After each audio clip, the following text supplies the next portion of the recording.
बिस्मिल्लाहिर्रहमानिर्रहीम।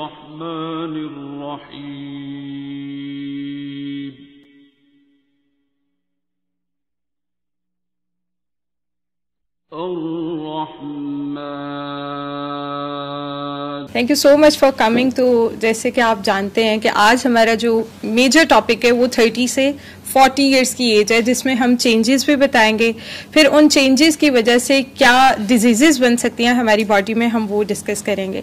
तो सबसे पहले मेरा सवाल आपसे ये है कि 30 से 40 की उम्र में लड़कियों की बॉडी में कौन कौन सी चेंजेस आती हैं?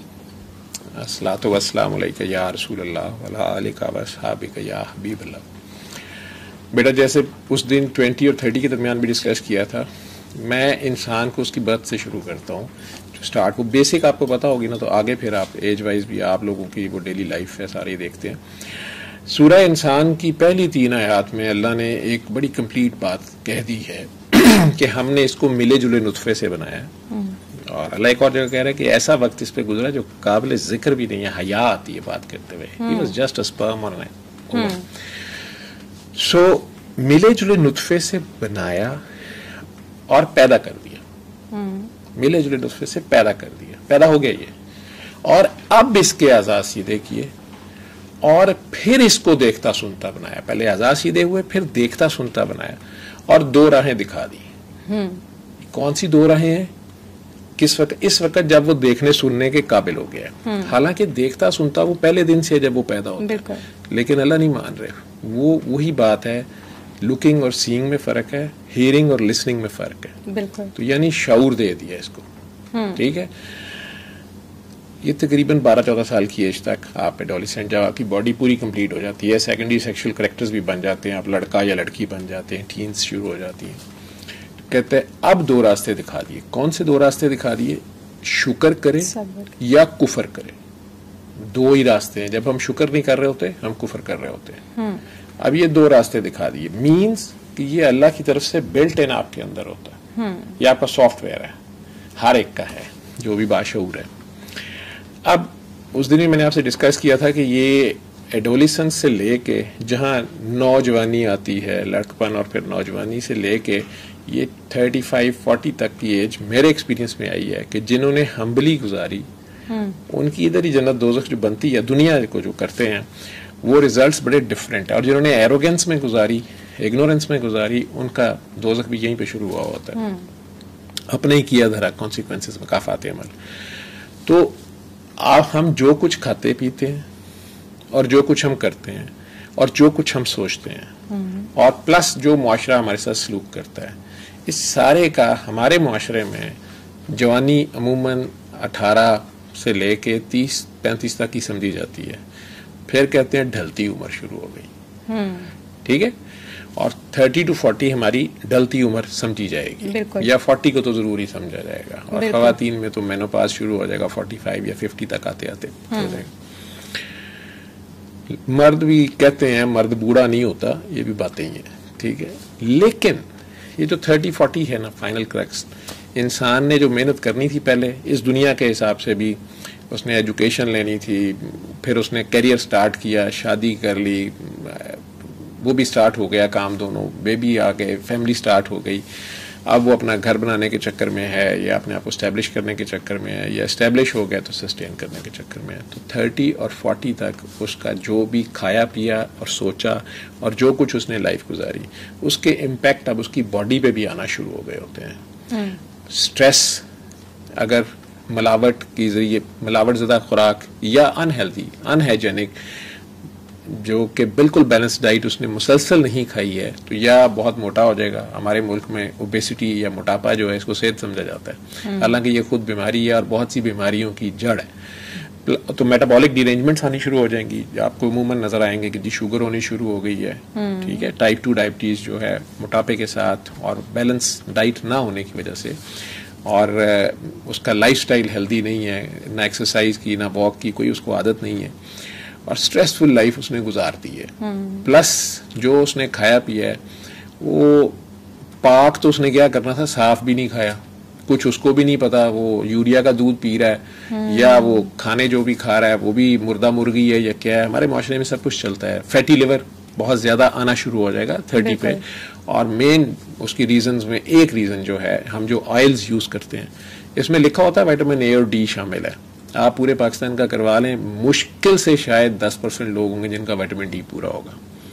और विटामिन डी की डेफिशिएंसी आगे जितनी अब साइंस आ रही है उसमें सारी डिजीजेज, ऑलमोस्ट मेजॉरिटी डिजीजेज में उसका बड़ा मेन रोल आ रहा है, और बहुत से हार्मोन्स में वो चाहिए भी है। तो डिफरेंट काइंड ऑफ डिजीजेज में आप डॉक्टर्स आप देखेंगे सप्लीमेंट्स में स्पेसिफिकली विटामिन डी और कैल्शियम दे रहे होते हैं।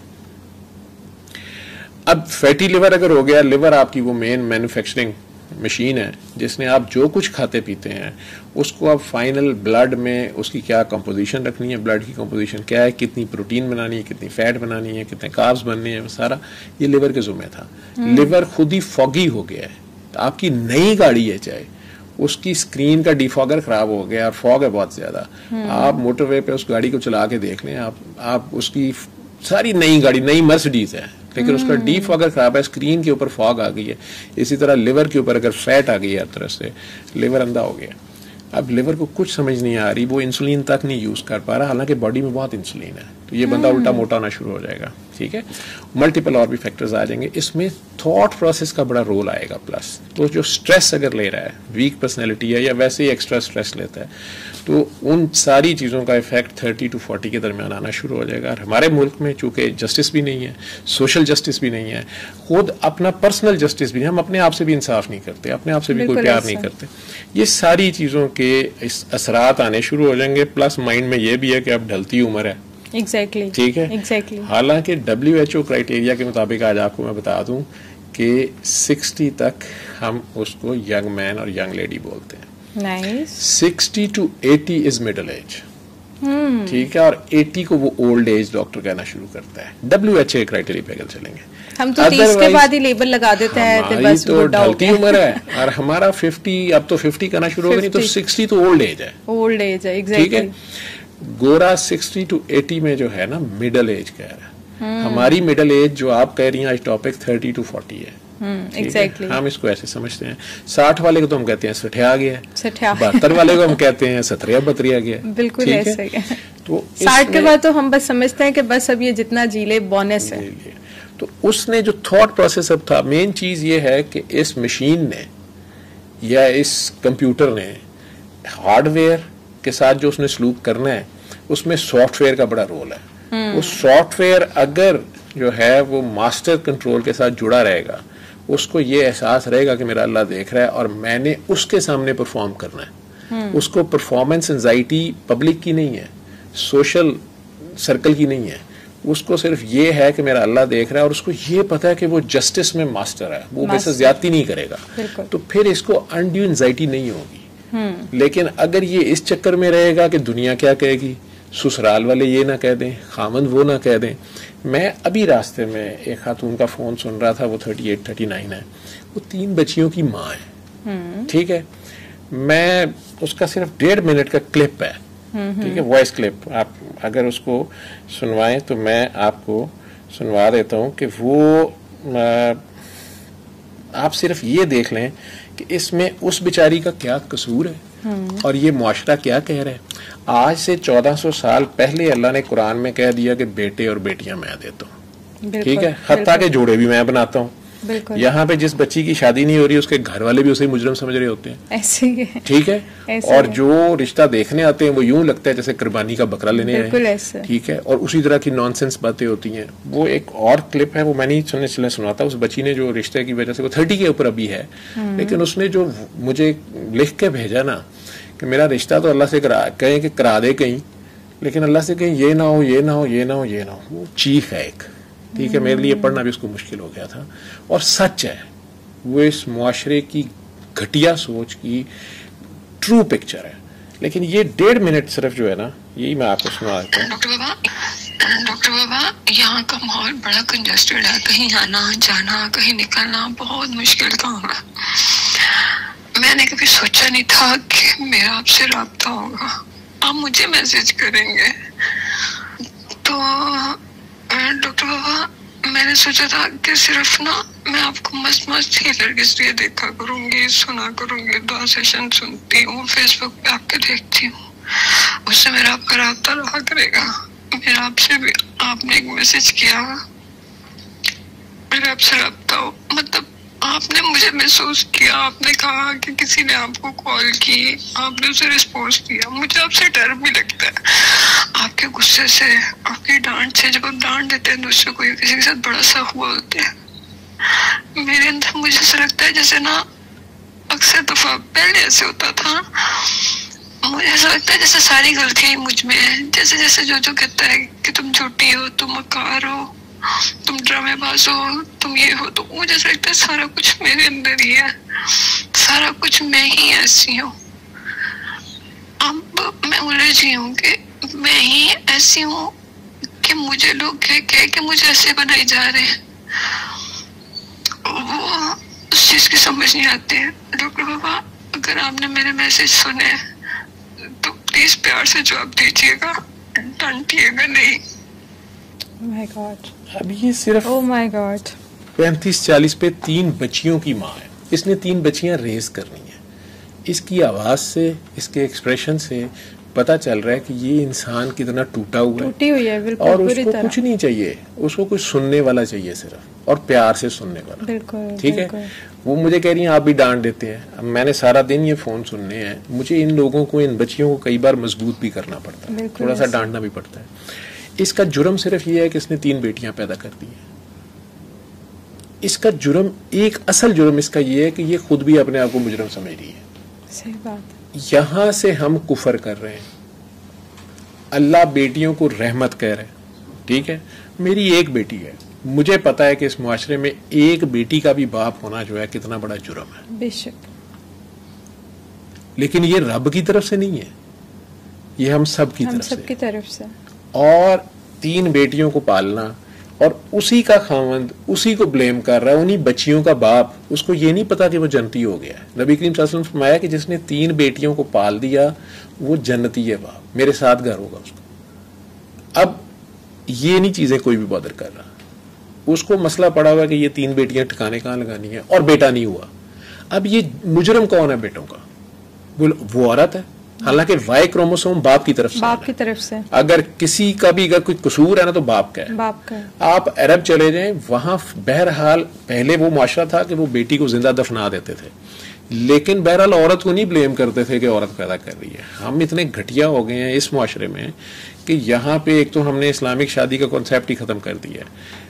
हक महर तो ये था कि मर्द साहब को लड़की को पहले से बताना है कि मैं तुम्हारे लिए 10 मरले का या किनाल का मेरा घर है जहां तुम अलहदा रहोगी, या वो लड़की डिमांड कर सकती है। ठीक है, और लड़का साहब स्टार्टिंग में उनके पास क्या हथ पल्ले है और वो शुरू करेंगे।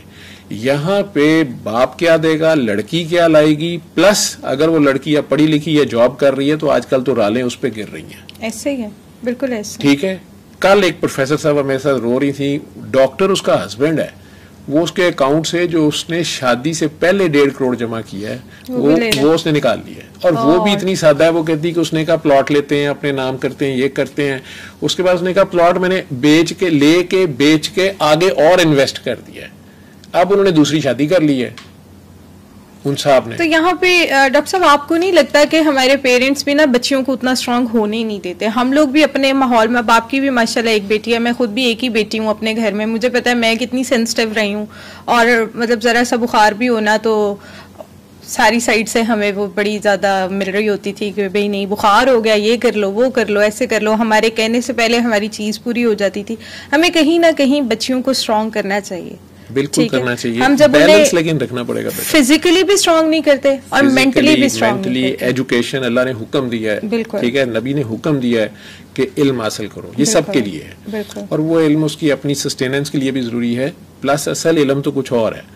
ठीक है, तो मेन इम्पैक्ट जो इस एज पे 30 और 40 के दरमियान है, इसमें आपकी बॉडी में फिजिकल चेंजेस उतनी नहीं आनी है, वो फिजिकली बॉडी तैयार हो गई भी है, स्ट्रक्चर इसका तैयार हो गया हुआ है। अब परफॉर्मेंस के बाद इसके ऊपर ओवर द ईयर्स का जो इम्पैक्ट आता है, और हमारे मुल्कों में एजिंग भी जैसे मैंने शुरू में कहा वो बहुत तेजी से है। ठीक है, और मुआशरे में जब ये सारा कुछ होगा, आपके घर में भी जस्टिस नहीं है, आप अपने साथ भी जस्टिस नहीं कर रहे, और बाहर भी जस्टिस नहीं आपको मिल रहा।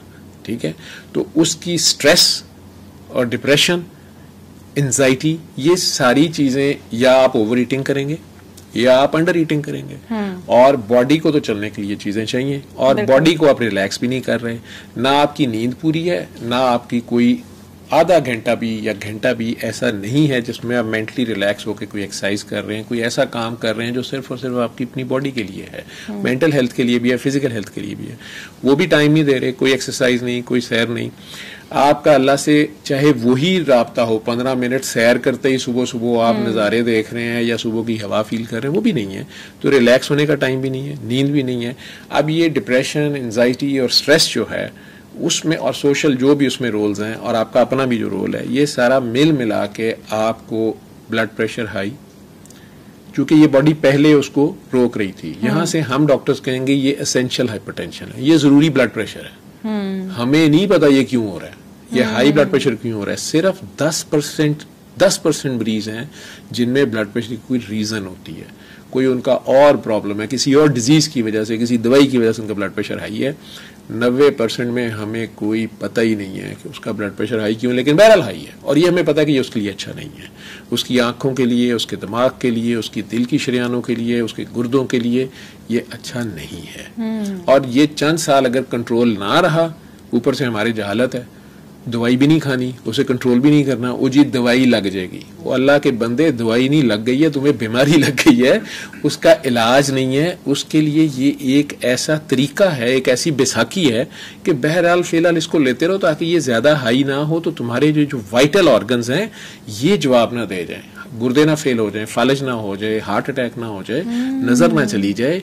तुम इनको बचाने के लिए उस ब्लड प्रेशर को कंट्रोल करोगे, ये वो स्प्रिंग जो जोर में आ गया, तो ये जो बीपी अगर आपको लग जाता है, बीपी का इशू हो जाता है, मेरे भाई को भी हो गया था, 30 क्रॉस करते ही उसका बीपी इतना हाई रहता है कि उसे खुद भी पता नहीं होता कि उसका जो 120/80 होना चाहिए, तो उसको ये भी नहीं पता होता 180 पे जा रहा होता है।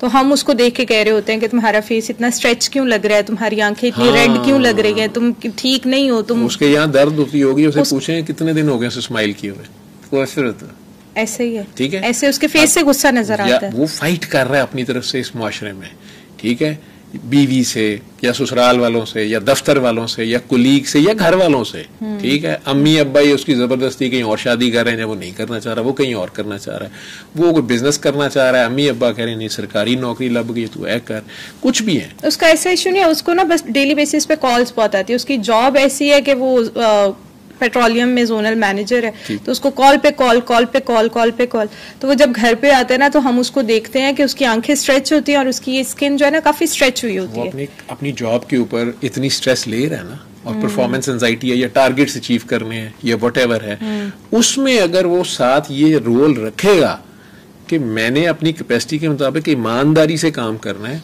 बाकी नताइज मेरे अल्लाह ने करने हैं। यहाँ मैं अपनी कौम को, ये जो 30 और 40 वाले हैं ना, ये लाइफ में ये चीज सीख लें, मौला अली से सीख लें।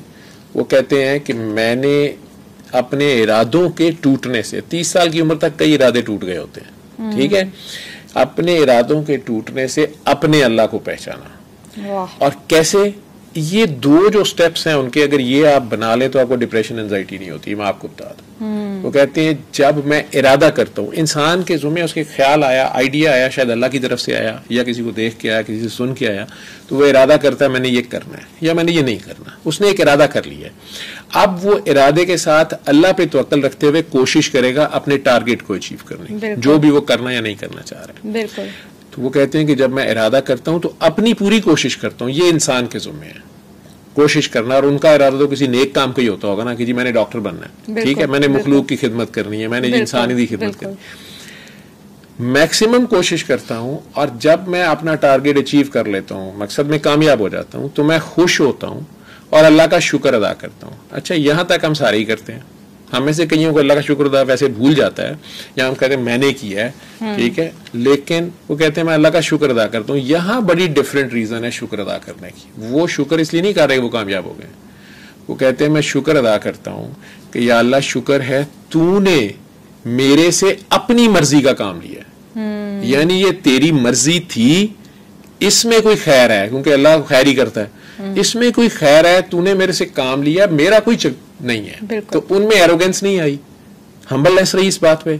ऐसे है। प्लस जब मैं इरादा करता हूं, पूरी कोशिश करता हूं, लेकिन नाकाम हो जाता हूं, मौला अली नाकाम हो गए, कोई पुट्ठा काम तो नहीं करने जा रहे हूँ, तो खैर के काम होगा, लेकिन कहते हैं मैं नाकाम हो जाता हूँ तो मैं ज्यादा शुक्र अदा करता हूँ और ज्यादा खुश होता हूँ। हम तो रोने बैठ जाते हैं, हम ब्लेम गेम शुरू कर देते हैं। उसने सिफारिश कराई है, उसने जादू किया, इसने तवीज पे ला दिए हैं, उसने जिन छोड़े हैं, ठीक है, इसका अब्बा ये था इसलिए उसको मिल गई फेवर, मुझे नहीं मिली। नहीं, वो क्या कह रहे हैं, वो कहते हैं मैं ज्यादा खुश होता हूँ और ज्यादा शुक्र अदा करता हूँ। लेकिन किस चीज का, ये समझने की बात।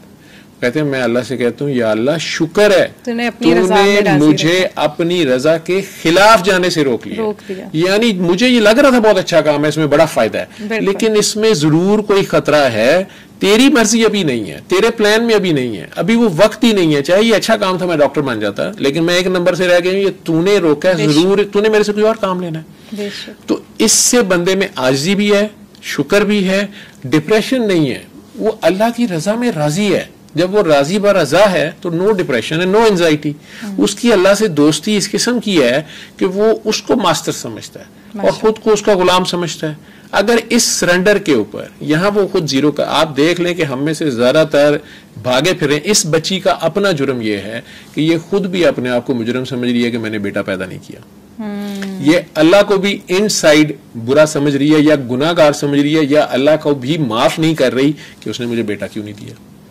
और अगर कहीं बेटा आ जाता और 20 साल बाद ये कह रही होती उसी जुबान से, मांग मांग के लिए बेटा, वे तू ना ही जमदा, वे तू मारी जाता, सही बात, ठीक है, वो ऐसी करतूत कर देता कि ये खुद उसके ऊपर शर्मिंदा होती, फिर क्या करती। बिल्कुल ठीक है। तो वो जो आप अल्लाह को जब फाइनल समझते हैं और 30 और 40 में आपके रिजल्ट्स आ रहे होते हैं, आपको अर्ली अचीवमेंट्स मिल रही होती हैं, या आपको लग रहा था कि मैं सही जा रहा हूँ, मेरी प्लानिंग सही जा रही है, मेरी कामयाबी है, या मैंने गाड़ी ले ली है, मैंने बाइक ले लिया, मैंने अब घर ले लिया, मैंने प्लॉट ले लिया, ये सारी चीजें हो रही हो, या चलो शादी हो गई है या औलाद हो गई है। कुछ लोग ऐसे हैं शादी नहीं हुई, ब्रेस्ट है, स्पिनस्टर लव्स भी, और मुआशरा फिर उन्हें लड़की है या लड़का है उनको भी एक मजाक बना लेता है। बिल्कुल ऐसे, ठीक है। या हुई थी तो खुदा न खास्ता ब्रेकअप हो गया, या औलाद नहीं हो रही, या हुई है तो वही बेटियां हो गई हैं, बेटा नहीं हो रहा, ये नहीं समझ आ रही। ये सब नाशुक्री हैं और ये सभी हमारी बॉडी में बीमारियां डिफरेंट पैदा इससे आपके बॉडी के अंदर जब आप स्ट्रेस लेंगे, आपके सारे हार्मोनल इम्बैलेंसेस खराब होंगे।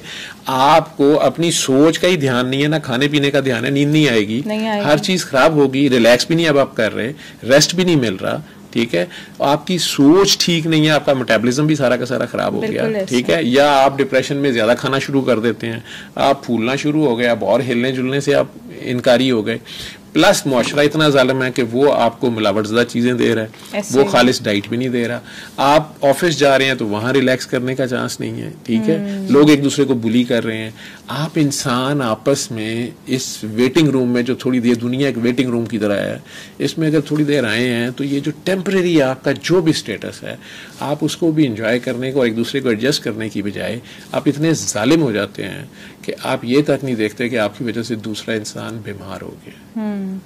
एक इंसान अगर बहुत हैप्पी लाइफ भी गुजारता है, मतलब वो सब्र भी कर रहा है, वो शुक्र भी कर रहा है और वो एक अच्छी जिंदगी गुजार रहा है, उसके पास जो है वो उसमें सेटिस्फाइड भी है, तो उसकी बॉडी में भी क्या चेंजेस इसी वेरिएशन से उसमें इस लेवल पे ये बीमारियां बहुत कम होंगी, लेकिन आ सकती हैं। वो अगर आएंगी, वो अब उसके ऊपर आजमाइश आ रही है।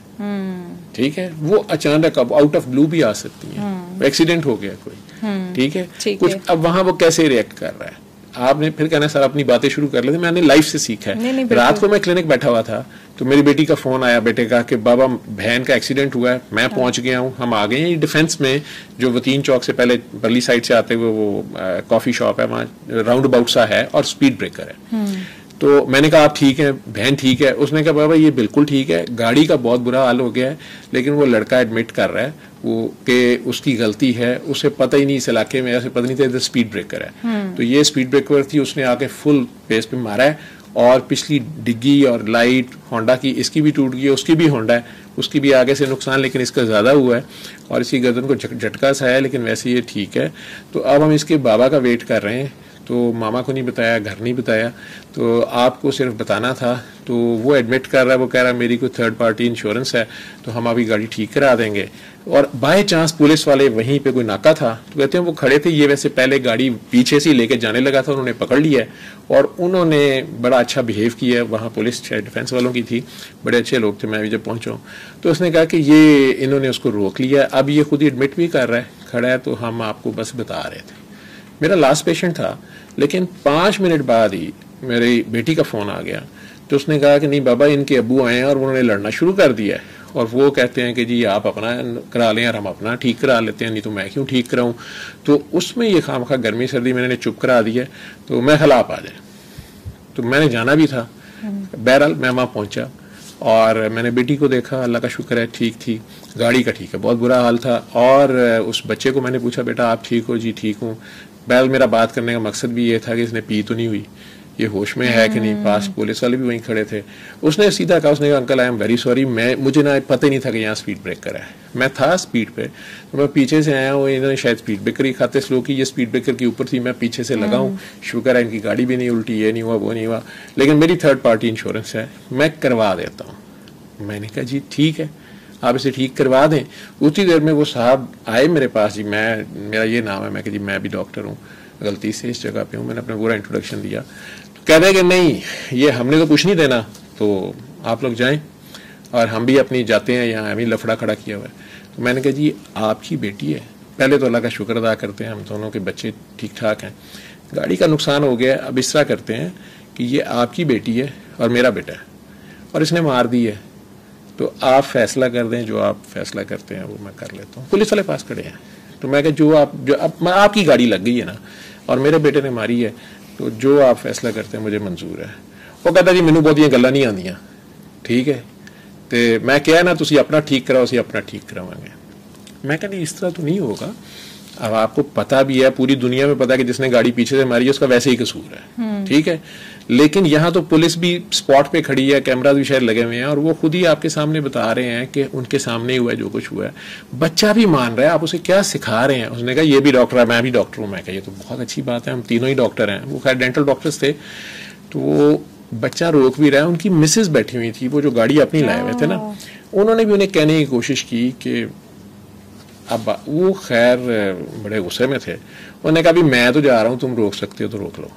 मैंने कहा अगर आपका ये फैसला है मैं इसको मान लेता हूँ, लेकिन आप समझते हैं कि आप इसको बर्दाश्त कर लेंगे, आप इसका वजन उठा लेंगे, मैं तो उसकी बात कर रहा।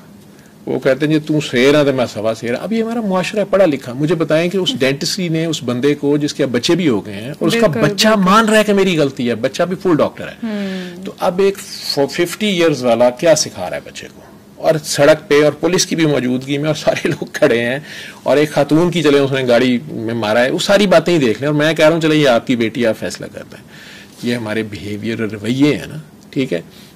मुझे पता है, अल्लाह का शुक्र है कि मारने वाले से बचाने वाला बेहतर है। मैंने तो उसका शुक्र अदा किया कि मेरी बेटी की जिंदगी, अभी उसकी 2 महीने बाद शादी है, लेकिन वो साहब आगे से मुझे कह रहे हैं तू शेर है तो मैं सवा शेर है। मैं कहा भाई जी मैं टेर हूं, मैं शेर भी नहीं का, ठीक है। तो मैंने कभी उस पर छोड़ा नहीं, लेकिन आज मैं सोच रहा हूँ कि उसको एक बार कहूँ कि अगर तू कोई है तो बता दे। फिर वो एकदम कहते हैं कि क्या कर लोगे? तब वो मेरा बेटा बोला है, वो उसके पास है बड़ी पुरानी सी पजेरो, अच्छा ठीक है। उसने कहा अंकल ये जो आपकी है ना वो होंडा की जो हंचबैक होती है, क्या उसे कहते हैं, गाड़ी जो पीछे से जरा आजकल शोशा में भी है होंडा की, उसमें ही थे वो कहता है कि अंकल आपने घर जाना है। उन्होंने कहा अंकल आप चलाएं, तो मैं पजेरो पे पीछे, मेरी ब्रेक नहीं काम करती। तो उन्होंने कहा ये आप हमें क्या कह रहे हैं? उन्होंने कहा ठीक है आप भी बर्दाश्त करें, मैं भी बर्दाश्त करता हूँ, अपनी अपनी किस्मत है। उसने कहा अंकल इसकी ब्रेक नहीं लगती, मैं 2 बार रोकूंगा आपकी गाड़ी के साथ, ठीक है। पहली बार तो ये बराबर हो जाएगा हिसाब, दूसरी बार मैं आपसे ये कहूंगा कि आपकी किस्मत है, आप बर्दाश्त कर लें, ठीक है। उस पर जरा वो उन्होंने गाली भी दे दी। खैर वो पुलिस वालों ने फिर इंटरवेन किया, उनमें से किसी ने मुझे पहचान लिया। उसने कहा कि डॉक्टर साहब तुसी वाकई सूरत रुमान ना ले। मैं उसे ऐसे कहा कि देखा ही कौन है? कहता सर जी ये मसला इंज नहीं होना। तो उसने बिल्कुल वाकई, फिर उनका अपना स्टाइल होता है। उसने कहा ठीक है जी गड्डियां दो कड्डो जी। वो अपने सिपाहियों को कहना शुरू हो गया, गाड़ी में बैठो, थाने लेके चलो। डॉक्टर साहब तुसी मुआयना कराओ जी, बच्ची धी रानी ਨੂੰ ਕੋਈ ਸੱਟ ਲੱਗੀ ਹੈ, MRI ਦੇਖੋ गर्दन ਚ ਕੋਈ ਸੱਟ ਤੇ ਨਹੀਂ ਲੱਗੀ, ਜੋ ਨਤੀਜਾ ਤੇ ਤੁਸੀਂ ਦੇਣਾ है, बिल्कुल ठीक है। ਤੇ ਇਹ ਬੱਚੇ ਦਾ भी चेक चुक कराने ने, पीती तो नहीं सारा, ठीक है। अब वो उनकी बेगम बोलना शुरू हुई, उन्हें नाम लेके उन्होंने पहले हान बजाए, फिर उन्होंने गाड़ी में अंदर बुलाया, फिर उन्होंने पता नहीं उन्हें क्या कहा, बहरहाल वो बच्चे ने फिर बच्चे ने डील किया और उसने कहा, कहता मैं एवं ही अब्बे नूं बुला बैठा। बस ये भी है ना कि गुस्सा भी, मतलब हम गुस्सा जस्टिस कर ही नहीं पाते, हम गुस्से में इतने अंधे हो जाते हैं कि हमें समझ नहीं आती कि हमने क्या रिस्पॉन्ड करना है। गुस्सा क्या है? किबर। किबर सिर्फ किबरिया को ज़ेबा देता है। अगर सूअर खाना हराम है ना, तो गुस्सा खाना भी हराम है। तो आप सूअर खा लें या गुस्सा खा लें या शराब पी लें, बात एक ही है, फिर उसके नतीजे निकलेंगे आपकी बॉडी पे भी और आपके इर्द गिर्द भी। बिल्कुल बिल्कुल बिल्कुल। मुझे ये बताएं कि इस एज पैटर्न में 30 से 40 में टेस्ट बड्स भी हमारे चेंज हो जाते हैं? आपने जो आदतें बना ली हैं, ठीक है, उसकी वजह से जो आपने लाइफस्टाइल, अब आपने इस मशीन से जो 30 साल सलूक किया है, उसके बाद आपके अगर सिगरेट पीते तो निकोटीन भी, टार भी आपके दांतों पे भी आना शुरू होगी, आपके टेस्ट बड्स पे भी इफेक्ट आ गए। अब नहीं भी सिगरेट पीते, आपने जो भी डाइट ली उसका भी इम्पैक्ट आएगा, प्लस इस्तेमाल भी करी है ना, अब आपने चीज नई तो नहीं है ना अभी, ये ठीक है, कुछ पुरानी तो हो गई है बहरहाल, वो भी आएगा, लेकिन आदत असल चीज है। आप बिरयानी का ही शौक है, कोक का ही शौक है, चाय का ही शौक है, अब वो ही ओवरडू करी जा रहे हैं। देखें हलाल में भी नुकसान है, ये मैं आपको बता दूं। अल्लाह कह रहा है मैंने आपके लिए जो हलाल किया है वो खाएं, लेकिन बसियार खोरी मुझे पसंद नहीं है। अब अल्लाह करीम खुद ही कह रहे हैं किसी चीज को ओवरडू करना, चाहे इबादत ही है, इबादत से नबी करीम सल्लल्लाहु अलैहि वसल्लम को मना कर रहे हैं, अपनी जान पे जुल्म मत करें, ठीक है। इसी तरह ये खाना पीना, आपकी लाइफस्टाइल, कोई भी चीज आप अल्लाह की हदों से आगे जाते हैं या अपने ऊपर ज्यादा तैयार करते हैं, तो आपकी टेस्ट बड्स भी, चाहे वो खाने पीने की टेस्ट बड्स हैं, आपने कुछ चीजें डेवलप की और कुछ डेवलप ही नहीं की, तो फिर आहिस्ता आहिस्ता वो चीजें जो ज्यादा यूज की हैं आपने, उनकी एजिंग हो गई, दूसरी आपने यूज ही नहीं की, उसे हम कहते हैं डिसयूज एट्रोफी, तो वो डेवलप ही नहीं हुई, ठीक है। फिर साफ और पाक, इसमें भी फर्क है। आपने पाक छोड़े, आपने साफ की भी परवाह नहीं की, आप मुर्दा मुर्गी भी खा गए, फिर उस पर बिस्मिल्लाह भी नहीं पड़ी, अल्लाह को याद भी नहीं किया, उसका शुक्र भी नहीं किया, और अगर आपने हक हलाल के 4 पैसे कमा ही लिए, उसको पाक ही नहीं किया, उसमें से ज़कात या किसी और दूसरे को तोहफा ही नहीं दिया। आप किसी को खिला के कभी खाइएगा, आपके टेस्ट बड्स बड़े अच्छे हो जाएंगे, आपको उस दिन उसी चीज का मजा आ जाएगा। ये करके देख लीजिए, ये इलाज भी है, ठीक है, साथ साथ मैं बताता जाऊं कि ये इलाज भी है, और आप अल्लाह की खातिर खिलाइएगा किसी को, ठीक है, शेयर कर लीजिएगा, ठीक है। आप लोग अमूमन सोशल मीडिया पर तस्वीरें देखते हैं, गरीब बच्चा है, वो साथ एक बिस्किट है, वो खुद भी खा रहा है और वो कुत्ते के मुंह में, बिल्ली के मुंह में भी दे रहा है, उसे किसी ने दे दिया कोई लोफ ऑफ ब्रेड, और उसके परे ही कोई होटल की तस्वीर लगी होती है, वहाँ मोटे मोटे 6-7 अमीर लोग खा रहे होते हैं और मुलाजमा साइड पे परे मुंह करके बैठी होती है, लगती है ना ये तस्वीरें। तो ये एहसास और बेहिसी, ये दोनों भी जो हैं बड़ी मेन चीजें हैं। तो वो दिखाया उन पिक्चर्स में ये जा रहा होता है कि वो बच्चा जिंदा है, ठीक है, जो जिंदा होता है ना उसके पास एहसास होता है, मुर्दे के पास एहसास नहीं होता। इसलिए अल्लाह कहता है नबी ये मुर्दे हैं, बुल्ले शाह साहब मुर्दे देखे, खांदे पींदे नाले टुरदे देखे। तो एहसास जो है वो जिंदा के पास होगा, जिसको दूसरे का भी एहसास है, बिल्कुल ठीक, हसास और एहसास, तो वो एहसास ही जिंदगी है, जिंदगी खुदा है। ठीक है, इसमें मुझे ये बताएं कि क्या 30 तक हमारा जो ब्रेन है वो भी फुली डेवलप हो चुका होता है और इसके बाद बस ढलना स्टार्ट हो जाता है? ब्रेन का स्ट्रक्चर टोटल डेवलप हो गया होता है, ठीक है। एजिंग कुछ लोगों में जल्दी हो जाती है, उसे एट्रोफी ही हम बोलते हैं, सेरेब्रल एट्रोफी उसे बोलते हैं। ब्रेन श्रिंक करना शुरू कर देता है, पहले तो बड़ा होता है ना छोटे बच्चे की तरह, फिर आपका मैदा और आपका दिमाग ये श्रिंक भी करना शुरू हो जाते हैं, बट नॉट एट 30, यूजुअली 50 के बाद। अच्छा, ठीक है, ज्वाइंट्स आपके, स्पेशली नी ज्वाइंट, ठीक है, फिर हमें बैठना ही नहीं आता, ठीक है, हम लोग कुर्सी में, सोफे में यूं बैठे होते हैं, टीवी देख रहे होते हैं, ऐसे ही कंधे भी देख लें मेरे, और ये कमर, ये आपकी यूं होती है, आप पीछे होके पूरे कुर्सी पे बैठे, ये जगह आपकी स्ट्रेट हो, और ये आपकी जो हिप्स है ना पीछे से, इस पे आपने बैठना है। जब आप यूं बैठे हुए हैं ना, तो आपका सेंटर ऑफ ग्रेविटी और वेट आपकी ये कमर के दरमियान में आ गया, और आप उसी में बैठे हुए हैं और सारा वजन आपका उसके ऊपर है। हालांकि ये जो आपके हिप्स थे ये वेट उठाने के लिए हैं, ये एड़ियों की तरह फुल आपके पूरे स्ट्रक्चर को सपोर्ट करते हैं। ठीक है। अब आपने कई साल जब ऐसे बैठना है, पोस्चर आपने नहीं किसी को सिखाना, अपने बच्चे को भी नहीं सिखाना, खुद भी वैसे ही बैठे हैं, सोफों में बैठे हुए हैं, ठीक है। या रिक्शा और वेस्पा की जो सीट होती है बड़ी खतरनाक होती है, इसमें भी कमर में झटका आता है, ठीक है। कोई भी कुर्सी जिसमें आपके घुटने ऊंचे हैं, आपकी नीज ऊपर हैं और ये नीचे चले गए हैं, तो उसमें जरा सा झटका लगेगा तो वो कमर के नीचे आएगी, डिस्क स्लिप हो जाएगी या स्लिप बैठ जाएगी, वो डिस्क बैठ जाएगी। उसकी बजाय जब आप बैठे तो कम से कम आपके हिप और नी या तो एक प्लेन पे हो या नीज थोड़े से नीचे हो, तो आप कंफर्टेबल रहेंगे, ठीक है। और आपका स्टिच सीधा हो ऊपर से, आप अलर्ट हालत में हो, आप पैंट कोट टाई जो है ना उस हालत में हर वक्त रहें, ठीक है। थोड़ा अपना पोस्चर आपका ठीक हो, या मॉडल्स को जैसे सिखाया जाता है कि आप दीवार के साथ लग के खड़े हो, एड़ियां पीछे लगाएं और अपने शोल्डर्स अब दीवार के साथ लगाएं। अब ये आपका सीधा पोस्चर है, पीछे एड़ियां लगी हुई हो और आपके शोल्डर्स दीवार के साथ लग जाए, ठीक है। यूं ये कंधे गिरे हुए, वैसे भी बॉडी लैंग्वेज में आप हारे हुए हैं, बिल्कुल ऐसे, ठीक है। तो आप रेडी हालत में जब यूं हैं, ठीक है, तो कई कुत्ते आपको वैसे ही नहीं पड़ेंगे डर के कि ये अलर्ट पे है, ठीक है। हम्बलनेस ये नहीं है कि आप फटे हुए कपड़े पहन लें, यूं जो क्या करे जी बड़े आजिज ने, नहीं आजिज नहीं, ये भी न शुक्र है, इन रब ने जो देता है इन भी कर दिया हुआ है, तो उसको अच्छे से कंधे आपके दीवार के साथ जब आप लगे तो अब एक कदम आगे आए और इस पोस्चर में आप रहे, ठीक है। ना बहुत अकड़े हुए और ना ही बहुत झुके हुए, तो आप इस पोस्चर में रहें और इसी में अब आप चले बिल्ली की तरह, एक एड़ी के आगे दूसरी एड़ी है, तो ये कैटवॉक भी हो गई, ठीक है। अमेजिंग।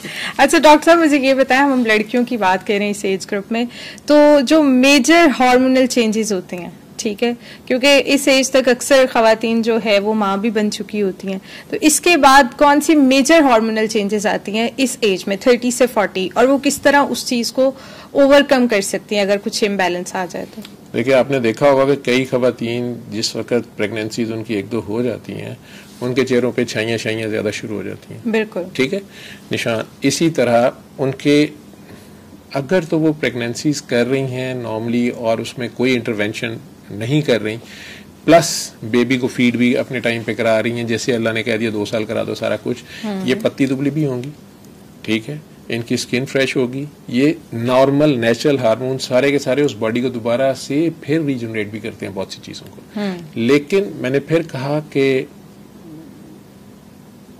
इल बैलेंस्ड डाइट कह लें आप, plus lifestyle, plus thought process, इस सारे में आपकी सोच का बड़ा रोल है, ठीक है। आपने बच्चे भी कर लिए, शादी भी हो गई, लेकिन ये जैसे ये बची है, तो आप डिप्रेशन में भी हैं या स्ट्रेस में हैं, या आपको ये सेंस ऑफ अचीवमेंट कोई नहीं है कि मैंने कुछ किया है, या आपके ख्याल में आपके साथ बड़ी तकलीफें दुखें, आपके साथ ज़्यादा ही जुल्म हो रहे हैं, आपके हार्मोन लेवल्स ज़रा डिफरेंट होंगे, ठीक है। और अगर आप बड़े कंटेंट हैं, आप ग्रेटिट्यूड में हैं, आप शुक्र में हैं, आप अल्लाह के साथ अल्लाह का शुक्र है ठीक जा रहा है सारा कुछ है, तो आपके हार्मोन डिफरेंट होंगे। स्ट्रेस में जितने ज्यादा आप रहेंगे उतने ज्यादा बॉडी पे इम्पैक्ट आएगा, लेकिन हार्मोन्स खवातीन के नॉर्मल भी अगर वो लाइफ गुजार रही हैं और बैलेंस ही हैं दरमियान में, तो उनके ईस्ट्रोजन प्रोजेस्टेरॉन बार बार चूंकि चेंज हो रहे हैं प्रेगनेंसीज की वजह से, एज वाइज भी, और सारा स्किन में भी चेंजेस आ रहे हैं, कलर भी थोड़ा ज्यादा टैन हो जाएगा, ठीक है, स्किन पे एजिंग ज्यादा आ जाएगी अगर वो स्ट्रेस में ज्यादा है, ठीक है। और प्लस ये सारे हार्मोन्स के बार बार ऊपर नीचे होने से और यूज और बीच में इंटरवेंशंस डॉक्टर्स की भी है ना, उसकी प्रेगनेंसी में किसी में प्रॉब्लम आ गई, किसी में कोई दवाइयां, मल्टीफैक्टोरियल है, तो वो कुछ चीजें आएंगी और हार्मोन्स की प्रोडक्शन कम हो जाएगी। इसे आप किसी फलदार दरख्त को देख लें कि वो बाग जब शुरू में जो नया बाग होता है और शुरू में जो वो दरख्त फल देता है वो ठीक ठाक देता है, बिल्कुल। लेकिन अगर आम का बाग है तो वो 5 या 10 साल के बाद वो दरख्त जो है उसके ऊपर फल भी कम लगेंगे, ठीक है, उसके ऊपर उसकी प्रोडक्शन भी कम होती जाएगी, ठीक, उसके फल में कीड़ा भी लगना, उसमें बीमारियां भी आनी शुरू होंगी और खुद दरख्त भी वो खराब होना शुरू होगा। सेम इंसान के लिए है। और खवातीन की चूंकि ओवरीज ने काम करना होता है, उसमें फॉलिकल्स हैं, हार्मोन्स के अंडर हैं, इस सारे का मैं फिर कहूंगा कि ये सारे हार्मोन्स आपके सोच से रिलेटेड होते हैं।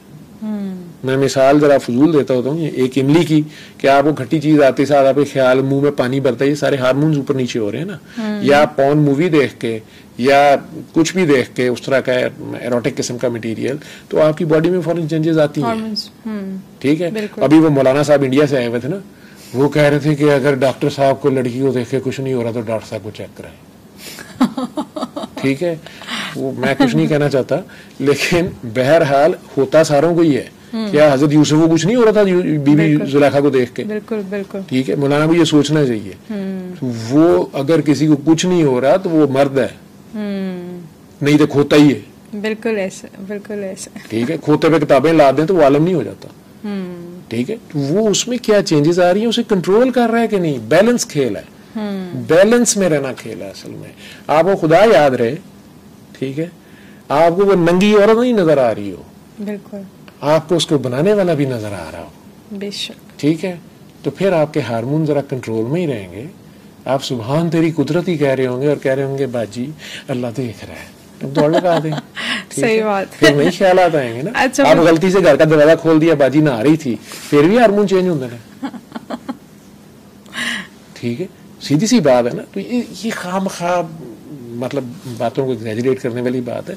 आप बैलेंस में रहेंगे ना, उसको याद रखेंगे ना, फिर मसला नहीं है। तो अगर वो काके या काकी को भी 40 की एज पे भी उसके कुछ फेल ही नहीं, यार सारों की होते हैं। बिल्कुल ऐसे। आपकी क्लास में आप याद कर लें, जो आपके साथ बच्चियां क्लास 1, 2 से शुरू हुई थी, स्कूल में रही, उनमें से बहुत कम होंगी बेटिया जो आज आपके बराबर कैरियर में ग्रोथ कर गई हैं। बेशक ऐसा। कुछ ने मैट्रिक पे एजुकेशन छोड़ दी, लेकिन शादियां जल्दी हो गई। उनके माशाल्लाह 5 बेटे हैं, 3 बेटियां हैं, किसी के कुछ। ठीक है, किसी की 2 शादियां हो गई, नाकाम हो गई हैं, किसी की दूसरी कामयाब हो गई है, किसी की एक ही ठीक जा रही है, किसी की हुई ही नहीं है।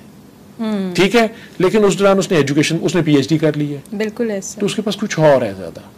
ठीक है, जिसने बच्चे कर लिए, शादी कर ली है, उसने एजुकेशन कहीं एफए पे छोड़ दी थी। बिल्कुल ऐसा। ठीक है, तो ये सारा नेचर आपको अपॉर्चुनिटीज दे रही है सबको, वो सबके साथ बराबर डील कर रही है कुछ और सेंस में। रिस्क उसने सारा का ही, अगर $1000 लिखा हुआ है ना, 1000 में किसी को एजुकेशन का 200 है, तो किसी के पास फेम का 200 है, बिल्कुल है। किसी के पास बच्चे जल्दी हैं तो वो 200 है, 200 उसकी तालीम है, 200 उसका ईमान है। इस तरह करके डिस्ट्रीब्यूशन है। किसी की कोई चीज ज्यादा, किसी की कोई चीज कम है, उसमें वो बिहेव कैसे कर रहा है। और जिसके पास जो चीज कम है और जिसके पास वो ज्यादा है, ये दोनों एक दूसरे के मोहताज हो गए। ऐसे ही है। ठीक है, तो मुआशरा चलेगा ही ऐसे। कोई भी सेल्फ सफिशिएंट नहीं है कि वो कहे जी मैं अकेला जंगल में बैठूंगा। ठीक है, तो बैठ जाए फिर जंगल में जाके। आप रहना भी आपको यही पड़ता है। जिन फूफियों, मासियों, चाचे, मामों, ताओं से आपकी जेलसियां हैं, खुदा न खास्ता डेथ हो जाए, आप उन्हीं का इंतजार कर रहे होते हैं। चाहे लाख महल्ले वाले आके बैठे हुए हों, बल्कि आप अपने बार बार फोन कर रहे होते हैं, बड़ी बेइज्जती हो रही है यार, अब्बा मर गया तो आया ही कोई। ठीक है, क्यों अब उनका इंतजार करें जिनसे आप नाराज थे? इसका मतलब आप उनके बगैर नहीं रह सकते। तो आप पहले से ही 30 और 40 तो वो एज है जहां तक आपको काफी मत आ जानी चाहिए, बल्कि क्या मत हो गई हो, आपकी मत ठहर गई हो, पुख्ता हो जाती है, सोच बहुत पुख्ता हो जाती है, लेकिन आपको समझ आ गई हो ना सही और गलत की। अब आप बार बार हर कोने में उंगली ना दें, आपको पता हो यार ये ठीक है, ये गलत है और मैंने इस डायरेक्शन में जाना। इतना भी मिल जाए तो बहुत है। प्लस उसका शुक्र अदा करते रहे ना कि अल्लाह है, तो यकीन माने एजिंग बहुत स्लो हो जाती है। ये याद रखिए। अच्छा, कुछ खवातीन जो है वो मदर फीड नहीं करवाती, और इस चीज से उन औरतों को क्या नुकसान हो सकता है? बच्चों की तो नशोनुमा में जो भी होना ही होता है, लेकिन औरतों को क्या नुकसान हो सकता है? ये बड़ा कंट्रोवर्शियल सा टॉपिक आप छेड़ रही हैं। वो मुख्तलिफ कॉन्सेप्ट्स हैं। कुछ खवातीन नहीं कराती कि जी मेरी बॉडी खराब हो जाएगी, ब्रेस्ट सैग कर देगी, ये हो जाएगा, वो हो जाएगा। ये पूरा उसके जिस्म में नेचर ने एक सिस्टम रखा है, नेचुरली प्रोडक्शन है ना, ये तो अल्लाह ताला की तरफ से। 9 मंथ्स अल्लाह ने उसको पहले तैयार किया उस प्रेगनेंसी के लिए। और औरत ये बहुत बड़ी ड्यूटी देती है, सर पे कफन बांध के देती है। ठीक है, एक किस्म का वो शहीद होता है, गवाही दे रहा होता है रब की। ठीक है, अब उसके बाद जब वो बेबी पैदा होता है तो उसके ऑक्सीटोसिन लेवल्स ऊपर आना शुरू हुए, उसके बाकी हार्मोन्स बैलेंस करके अब उसको फीड आना शुरू होती है जब बेबी सकल करता है। आप यूरोप जाएंगी ना, वो जरा ज्यादा मॉडर्न भी हैं, लेकिन वो बहुत नेचर पे रहते हैं। वो एक तो मैक्सिमम नॉर्मल डिलीवरी की कोशिश करते हैं। Exactly, पिछले दिनों WHO ने पाकिस्तान को लेटर लिख दिया कि आपकी कोई बीमारी है, आपका जो सिजेरियन का रेट है वो बहुत ज्यादा है बड़े शहरों में, तो कोई बीमारी शायद फैल रही है औरतों में दूसरी बीमारी फैल रही थी। दाइयां जो थी ना, क्योंकि गायनेकोलॉजिस्ट कम है, ज्यादातर दाइयां ही है। ठीक है, तो वो पैसे खर्च करने, कौन नॉर्मल डिलीवरी पे 8 घंटे उसके सर पे बैठा रहे, उसे कहते रहे बीबी जोर ला, भाई अभी हो जाता है, अभी हो जाता है, आधे घंटे में ऑपरेशन किया। नहीं जी नहीं, ऑपरेशन करना, बच्चे को खतरा, माँ को खतरा, फलाह को खतरा है, 2.5-3 लाख लिया, तुसी भी खुश थे, असी भी खुश, अगला बकरा पकड़ा, उसको छीला, उसको काटा, और ये वो 3 ऑपरेशन के बाद का जी आपका यूट्रस फट सकता है और प्रेगनेंसी ना करना, ट्यूब्स बंद कर देते हैं। आपने अल्लाह का जवाब देना है, ठीक है। इसी तरह अगर वो आप अगर उसको कर देते हैं ना सिजेरियन, तो ये नेचुरल डिलीवरी नहीं है। अल्लाह ने जो डिलीवरी में भी दर्द रखी है और इतना लंबा प्रोसेस रखा है ना, उसमें ये फीडिंग का भी पूरा सिस्टम तैयार होना होता है। जब आप उसका सिजेरियन कर लेते हैं, ये अननेचुरल वे है, यूजुअली खवातीन की लैक्टेशन शुरू नहीं होती कई दिन तक, और ऊपर से अगर वो बेचारी हिम्मत हार जाए, स्पेशली पहला बेबी, बच्चियों को नहीं पता होता, तो कहती जी आता ही नहीं है, आता ही नहीं, आता नहीं है। अच्छी डॉक्टर्स उन्हें गाइड करती हैं कि नहीं, बेबी को आप सकल करने दें, आएगा। ये अल्लाह का निजाम है। वो बच्चा जब सकल करता है तो माँ के हार्मोन्स चेंज होते हैं, उसकी फीड आना शुरू होती है। तो ये नेचुरल प्रोसेस है। अब आप जब भी नेचर के अगेंस्ट जाएंगे, चाहे आप अपने उसमें फायदे लेना चाह रहे हैं, नुकसान से बचने के लिए किसी के, या फलां चीज नहीं करना चाह रहे, उसकी कॉस्ट तो होगी, ठीक है। आपकी बोन्स वीक रह जाएंगी बाद में, आपकी अपनी बोन्स भी। हालांकि आप ये सारी फीड जो करा रही हैं, आपकी बोन्स का उसमें बड़ा रोल है, वो सारे हार्मोन्स, ब्लड बनाना, सारा कुछ। माँ जन्नत एमी नहीं पैरों में आती, लेकिन अगर आप उसको, ये माँ से ज्यादा बच्चे से बहुत ज्यादा जुल्म है। अब बाहर सारा यूरोप, WHO इस जगह पे आ गई है कि breast feed is the best feed for the baby. अब कहीं पर भी डब्बा मिल्क को इनकरेज नहीं किया जाता, मजबूरी में दिया जाता है, जहां माँ का आ ही रहा किसी वजह से, ठीक है, या बच्चा इतना वीक है वो उसको सकल नहीं कर पा रहा, या कोई भी ऐसी रीजन है, तो फिर वो उस पर जाएंगे। नहीं तो वो जिद करते रहते हैं कि नहीं आप करवाएं, आप करवाएं, आप करवाएं, ये हो जाएगा, ठीक है।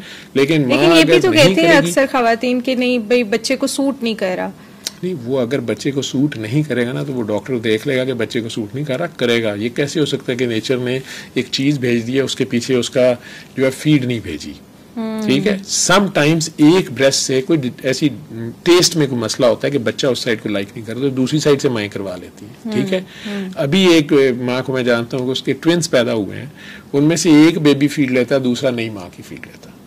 कोशिश की गई, पूरी की गई, नहीं वो लेता, तो वो रोना शुरू कर देता है, नहीं लेता, छोड़ देता। उसे डब्बे मिल्क पे लगाया है, वो लेना शुरू हो गया। अब वो भाई साहब का कोई अपना ऐलान है, या उनके अंदर बहरहाल चूंकि 2 बेबी हैं, शायद कोई मसला रह गया है, उसने एक साहब ज्यादा ले गए हैं और दूसरे के पास कोई कम टेस्ट है, ये क्या मसला है।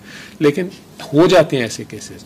लेकिन डिलिबरेटली आपको दूध आ रहा है, आप टेबलेट्स लेके उसको रोक रही हैं, ठीक है, और आप बच्चे को जो है वो कर रही हैं, डब्बे पे ला रही हैं, खुद माँ को फौरन दूध आना शुरू होता है, बच्चा रोना शुरू हो जाए। जब ये हो जाए ना, तो ये सिस्टम है, ठीक है। बच्चे का रोना इस सुन के माँ को दूध आना शुरू हो जाता है, उसके बाद वो कहती नहीं इसको भूख लगी हुई है, हालांकि और 3 बार वो रोएगा तो नहीं आएगी उसको। ये भी सिस्टम है, ठीक है। जब इतना डेलिकेट सिस्टम है कि वो माँ को पता चल जाता है कि नहीं नहीं अब इसे भूख लगी हुई है। एक तो उसको पता था इसका टाइम इतना हो गया है, इसने पेट खाली कर लिया, अब इसे फिर भूख लग गई है, या कुछ ये वो। लेकिन कम से कम अल्लाह ने जब कह दिया ना कि पहले 2 साल, इसमें कोई हिकमत है बच्चे के लिए भी और माँ के लिए भी। नहीं तो ये जो इतने ज्यादा कैंसर्स आ रहे हैं, अभी तो नहीं कह सकते हम, लेकिन शायद पता चले कि हमने नेचुरल प्रोसेस को जहां जहां रोका, ब्रेस्ट कैंसर का रेट भी ज्यादा है, और यूट्रस कैंसर्स ये ज्यादा आए, ओवेरियन कैंसर्स ये ज्यादा हुए, ठीक है। मल्टी पार्टनर खवातीन में वेजाइनल कैंसर, सर्विक्स कैंसर बहुत ज्यादा है। क्यों है, ठीक है, ये सारी चीजें सोचने की। 30 से 40 में ब्रेस्ट कैंसर की रेशो बढ़ जाती है, बढ़ जाती है, ज्यादा होती है नेचुरली, उसमें ज्यादा आ जाता है उसके। लेकिन अभी तक हम पिन पॉइंट नहीं कर रहे, या हम करते नहीं हैं, या डॉक्टर्स नहीं भी बताना चाहते, या नहीं करना चाहते, कुछ सोशल टैबूज भी इन्वॉल्व होते हैं। लेकिन बहरहाल ज्यादा हो रहा है और रेट बढ़ रहा है। तो वेजाइनल कैंसर की आपने बात की, तो वेजाइनल चेंजेस क्या आती हैं इस एज में 30 से 40 में? देखें, वो चेंजेस नॉर्मल तो एक तो एजिंग का है ही है, लेकिन फिर आ जाएगा कि उसके हार्मोन्स का क्या बैलेंस है, उसका यूज और मिस यूज क्या है, ठीक है। एक सादी सी बात है, एक खातून को डाइवोर्स पे कहा जाता है कि वो 90 डेज तक आगे शादी ना करे, इद्दत, ठीक है, और उसी का हस्बैंड की डेथ हो गई है, तो फिर वो 4 महीने 10 दिन 130 डेज नहीं करेगी। ये 40 दिन अल्लाह ने क्यों ऐड कर दिए हैं? मकसद तो वही होना चाहिए ना कि ठीक है वो शादी ना करे, 90 दिन ना करे। बिल्कुल। ये जो पहले 40 ग्रीफ के दिन हैं, इन्हें माइनस कर दिया गया, ठीक है। 40 दिन ही सोगा आपको अलाउड है, ठीक। 3 दिन तक आप रो भी सकते हैं, उसके बाद अल्लाह को अच्छा नहीं लगता कि यार मेरी चीज है और ये क्या ड्रामे कर रहे हैं, ठीक है। इतना सगा था तो कहता अल्लाह को, या अल्लाह इसको छोड़ दे, मुझे ले जा। ये तो कोई भी नहीं कहता, बड़े कम होते हैं। बिल्कुल, ठीक है। तो 40 डेज अल्लाह ने वो ऐड करके फिर 90 डेज है। तो उसके थॉट प्रोसेस में जो भी चेंजेस आ रही हैं, ग्रीफ में और है, और जब वो नॉर्मलाइज कर गई है तो फिर और है, ठीक है। मुख्तलिफ थ्योरीज हैं कि नहीं जी सम टाइम स्पर्म जो है जी वो इतने दिन अंदर रह सकता है, ठीक है। वैसे स्पर्म की हाफ लाइफ बहुत थोड़ी होती है, उसके पास स्टोर फ्रुक्टोज ही बहुत थोड़ी होती है, लेकिन अल्लाह की कोई हिकमत है ना, ठीक है। अब वो चीजें हम नहीं कर रहे और हम आर्टिफिशियल मेथड्स कर रहे हैं, हार्मोन्स अपने रोक रहे हैं, अपनी प्रेगनेंसी को प्लान कर रहे हैं अनड्यू, ठीक है। जैसे मैं खवातीन को नहीं कहूंगा कि वो किसी किस्म की टैबलेट्स यूज करें। जितनी ओरल कॉन्ट्रासेप्टिव्स हैं, इनके जितने साइड इफेक्ट्स हैं और इनके साथ जितने कार्सिनोजेनिक भी ये हैं, ये आज नहीं माना जा रहा है, हिंट्स हैं, ठीक है। प्लस उसमें हार्मोनल जितनी की आपने अननेचुरली किया, उसके यूट्रस में मसलाइल, उसके विजाइना में, सर्विक्स में सारे प्रॉब्लम्स आनी शुरू हो जाएंगी। ओवरीज को आपने छेड़ दिया है। आप अपनी नई गाड़ी में किया करें हाँ तजर्बे, जरा जो महंगी गाड़ियां आप लेते हैं ना, उनका फिल्टर जो है वो जरा घटिया डाल लिया करें, कभी बगैर फिल्टर के चला लिया करें, कभी ऑयल ना ही डाला करें, ऑयल के बगैर पेट्रोल डाल गया ना, ऑयल क्यों चेंज कराना है, ठीक है। रेडिएटर में पानी ना डाला करें पूरा, ठीक है। फैन की तार काट दें, ठीक है। टायरों में जरा हवा कम रखा करें, बहुत ही कम रखा करें, फिर आप चलाएं ना गाड़ी, ठीक है। और फिर टायर की जरा उम्र देख लें। और जो अच्छे ड्राइवर होते हैं वो अपनी गाड़ी को धोने के अलावा पॉलिश मारने के उसके टायर भी धो रहे होते हैं। उसके टायरों के अंदर से भी कंकर बीजों निकाल रहे थे। मेरा ड्राइवर होता था, बहुत उससे प्यार था अपनी गाड़ियों से। वो कहता सर जी तुहाडा ते ना ही है, गड्डी तो मेरी है, 15 घंटे ते मैं चलाना, ये तो मेरे पास होती है, ते तुहाडा ते ख्याल ही है, तुहाडे कार खड़ी होंदी है, तुहाडी कापी ते तुहाडा नाम लिखिया है, लाइसेंस तुसी भरोगे, ठीक है, बाकी गड्डी तो मेरी है। तो वो बहुत प्यार करता था, ठीक। मैंने उस गाड़ी की एजिंग भी देखी है, ठीक है, और दूसरी गाड़ी जो थी उसके भी देखी। अपने आप को भी मैं देखता हूँ, तो जितना कि मैं अपना ख्याल करता हूँ, अगर मुझे अपना ही ख्याल नहीं है या मैं अपने ऊपर ही जुल्म करना शुरू हो गया, मैंने ट्यूब्स ब्लॉक करी खवातीन के लिए, मैंने कह रहा हूँ, मैं नहीं कि खवातीन ट्यूब्स ब्लॉक कराए। मियाँ साहब कराए ना अपनी स्पर्म को, और मियाँ साहब को तो साथ ही मौत करते, ठीक है, फिर कॉन्डम यूज करें।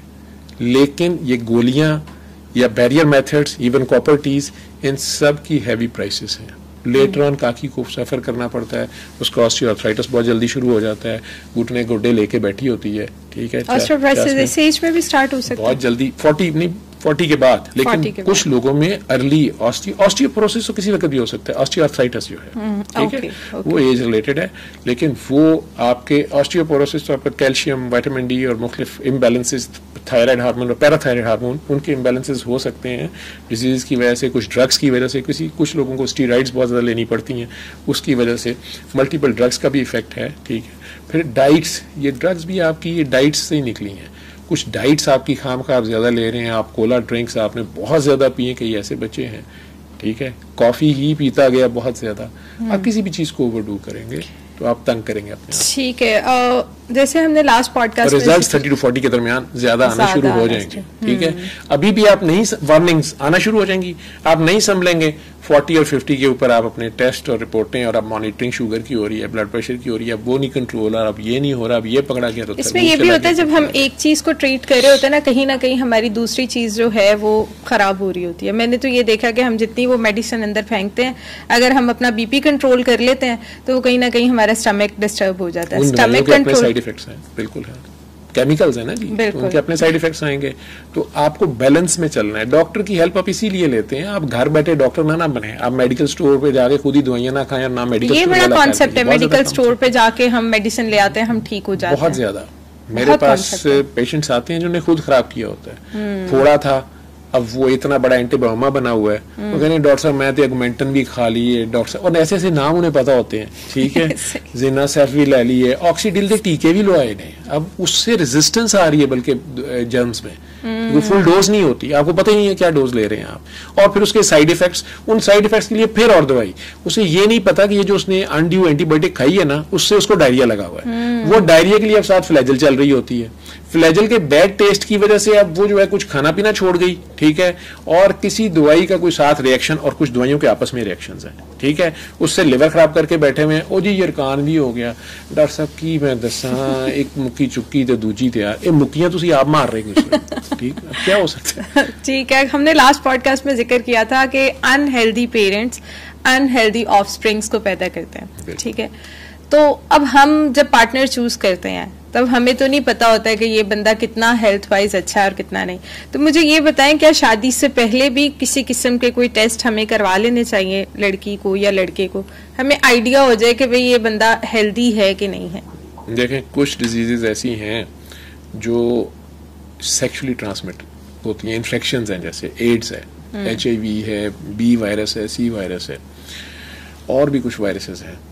अब ये इनके टेस्ट और स्क्रीनिंग जो है इसे गवर्नमेंट अफोर्ड नहीं कर सकती, इंश्योरेंस वाले भी नहीं कर सकते कि मैस लेवल पे हमारी 22 करोड़ की आबादी की वो टेस्ट हो, नंबर 1। नंबर 2, कुछ डिजीज हैं हेरिडिटरी, क्रोमोसोमल, ठीक है, जेनेटिक्स पे आ रही हैं, ठीक है, थैलेसीमिया है। अब हमारे मुल्क में अगर वो बढ़ रहा है, उसके रेट्स बढ़ रहे हैं, तो थैलेसीमिया की स्क्रीनिंग पॉसिबल है कि गवर्नमेंट सरकारी तौर पे कर दे, ठीक है, स्पेशली अगर 2 कजन्स हैं या क्लोज फैमिली है, तो वो अगर अपने तौर पे करवा लें, अगर वो अफोर्ड करते हैं।